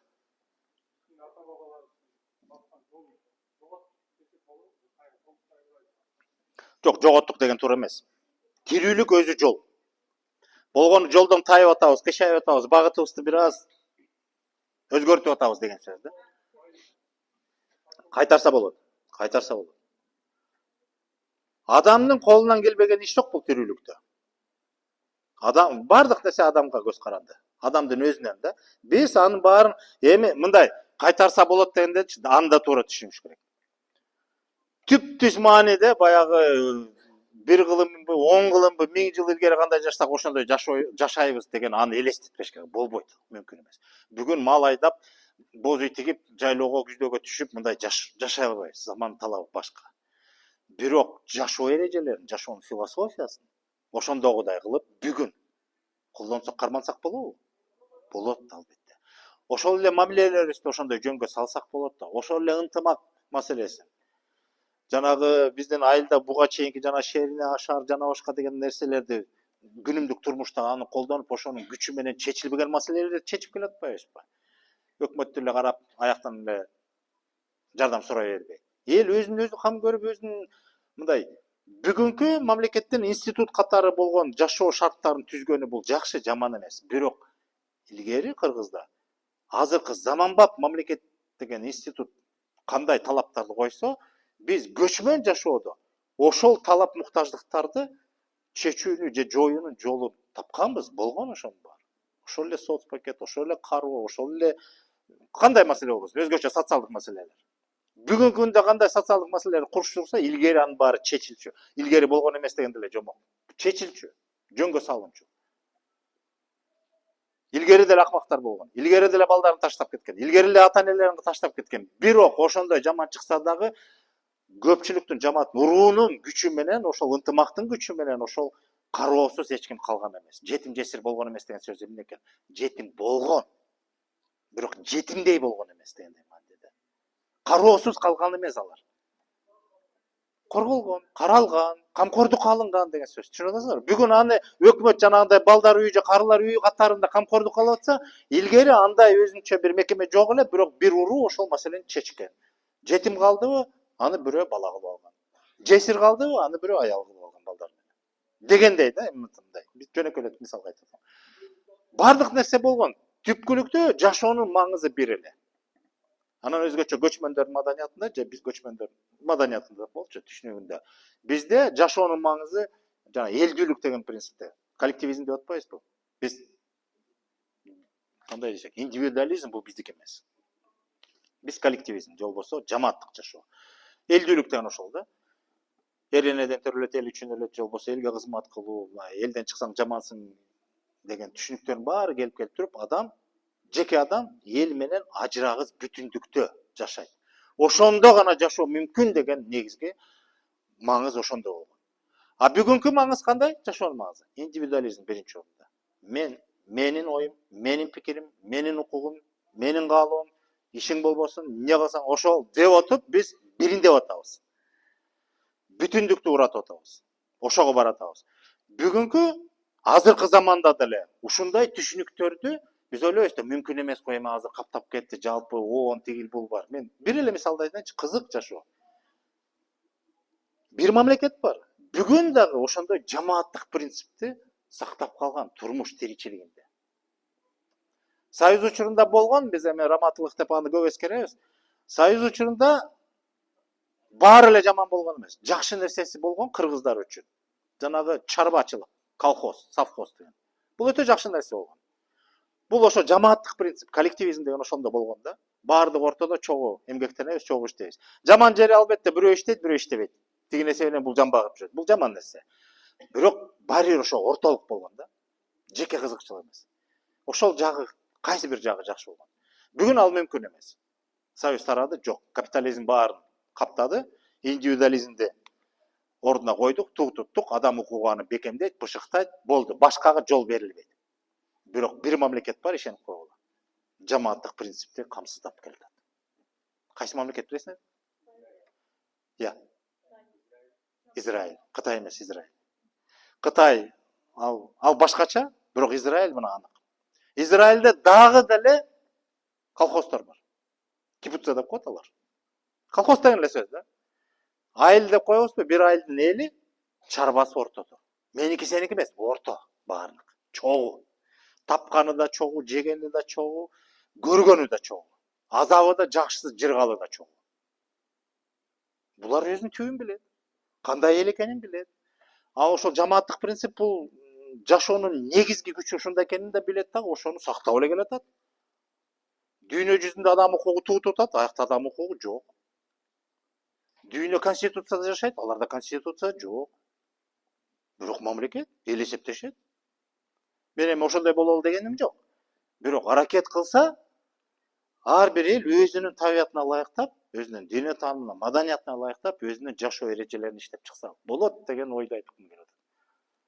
Анан эң биздин артыкчылыгыбыз эмнеде? Бизде ал нерсе бар. Бар нерсени кайра жандандырып жөнгө салып, мындай же болбосо калыбына келтирип коюш бул оңой. Көп элде жок. Болгон эмес. Анан алар башка бирөөдөн көрүп үйрөнүп, ошону өздөштүрүп, анан ошону менен гүлдөп өнүгүп кетип атат. А бизде бар нерсени биз ошону колго ала албай атабыз. Мына ушул жерге келгенде бир ардана турган маселе. Кайра сөөгү затоо келиппи?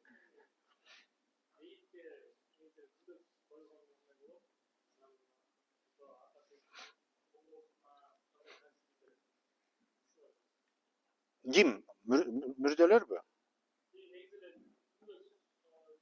Мындай, күмбөз тууралуу мындай өткөндө былтыр экен бир эмне жарылык чыктыбы же токтом чыкты? Жок, эмне чыкты? Же мыйзам чыктыбы? Мыйзам чыкты, мен эсимден чыгып кетти ушул. Жана таш темирден болбош керек дегендей. Бир чети мына мисалы көчмөндүк турмуштун эгерде биз көчмөндүк маданияттын негиздерин алсак, анда адамды жерге узаткандан кийин, сөөктү жашыргандан кийин. Ал белгилүү бир убакта кайра жер менен жер болуп, жана Кыргызда жөнөкөй эле макал бар го. 50 жылда эл жаңы, 100 жылда жер жаңы. Бүт өзүнө калына келип, кайра кадимкидей жер болуп, аны жер кылып айдайсыңар, колдоносуңар, журт кыласыңар, марлайсыңар, боло бериш керек да. Учурга эле белгилүү. Ошон үчүн адамдарды сүйөгүн жерге койгондон кийин, адам өлгөндөн кийин бир аз корумдап койгон. Топурак менен, жыгач менен. Табигый материал. Бул белгилүү бир мөөнөттө кайра жер менен жер болуп, жок болуп кетет, чирип. Анан кайра кадимкидей жер болот. Биз бүгүн азыр замандын талабында бетон, таш, гранит, анан темир. Канча жылда жер менен жер болот? Болбойт. Болбойт. Миңдеген жылдар бою тура берет таштар. Темириң бир 500 жыл турат. Эгер ошол көрүнүш улана берсе, биз акыркы 100 жылда эле ошондой өтүп кеттик. 100 жылга да эле жете элек. Эгер ушул көрүнүш улана берсе, элестетели 200-300 жылда эмне болот? Кыргызстан мүрзөлөрдүн мамлекетине айланат. Себеби улам бир жерди алыш керек болуп атат да. Логика боюнча эски мүрзө бүткөндөн кийин канча бир жылда ал кайра жер менен жер болот да, жаңы мүрзө кете берет, кайра жер менен жер болуп кетиш керек. Өзгөчө көчмөндөрдүн принцибине таянсак, анда ошондой болуш керек. Азыр кээ бир айылдарда ушул нерсе колго алынып, азыр жыгач, топурак болду. Башка эч керек. Таштын да кереги жок. Ташты белги катары койсо да болот, бирок колдон келсе койбой эле койгула. Жыгач, анан топурак. Илгерки көп күмбөздөр ошол эле бүгүнкү чейин аталган, сакталып калган, аны кайра калыбына келтирип кирпич менен жаңылап койгон, бирок илгеркилердин күмбөздөрү ошол эле акелердин, ошол эле байтиктин менен жакында. Топурактан салынган. Кийин эле аны биз кыйын болуп, аны түбөлүккө сактайбыз деп атпайбызбы? Кереги жок эле да. Эгер арбагы бийик болсочу, ал күмбөзгө деле байланбайт. Манастын сөөгү каякта жатканын деле билбейбиз да, бирок Манас воздухтан түшкөн жок да, ошол сыяктуу да. Ошон үчүн мезгил өзү таразалайт.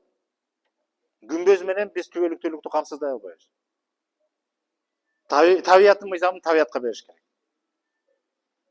Мисалы, мен ошо темир, ташка мен жеке коем, мен каршы.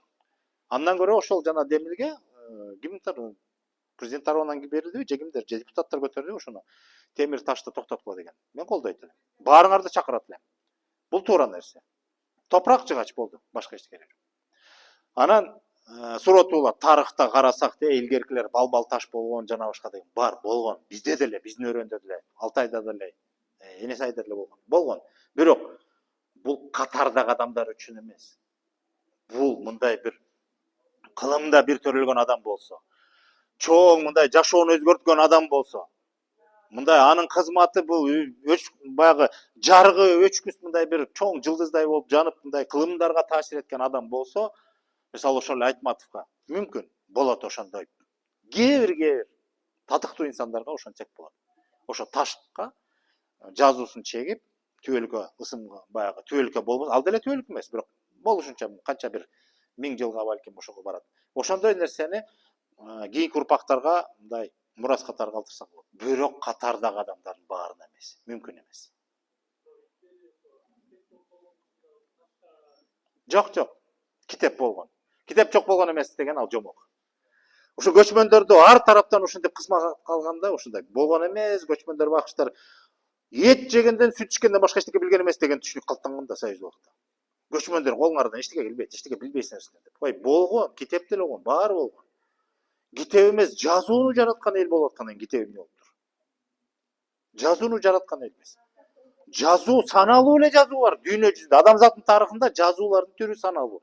Ошонун бири биздин бабалар. Жазуу жараткан элбиз, анан башканы койбой эле, башканы айтпай эле коелу.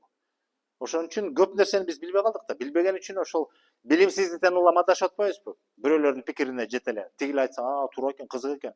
Бир жакшы сөз айтсак жетеленип кетип атабыз. Азыркы учурда кыргыздар укмуш болгон, мындай болгон десе, бизге жагымдуу нерсени айтса, биз ошого жетеленип кетип атабыз. Бул дагы жаман нерсе.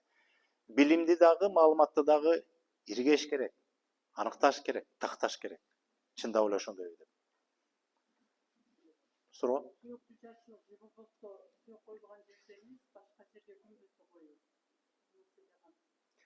Илгери мисалы Манастын өзүндө өтө касиеттүү, баягы кут кармаган адамдын сөөгүн жашырып койгону илгерки заманда душмандар ошону билсе, кайсакта койгон.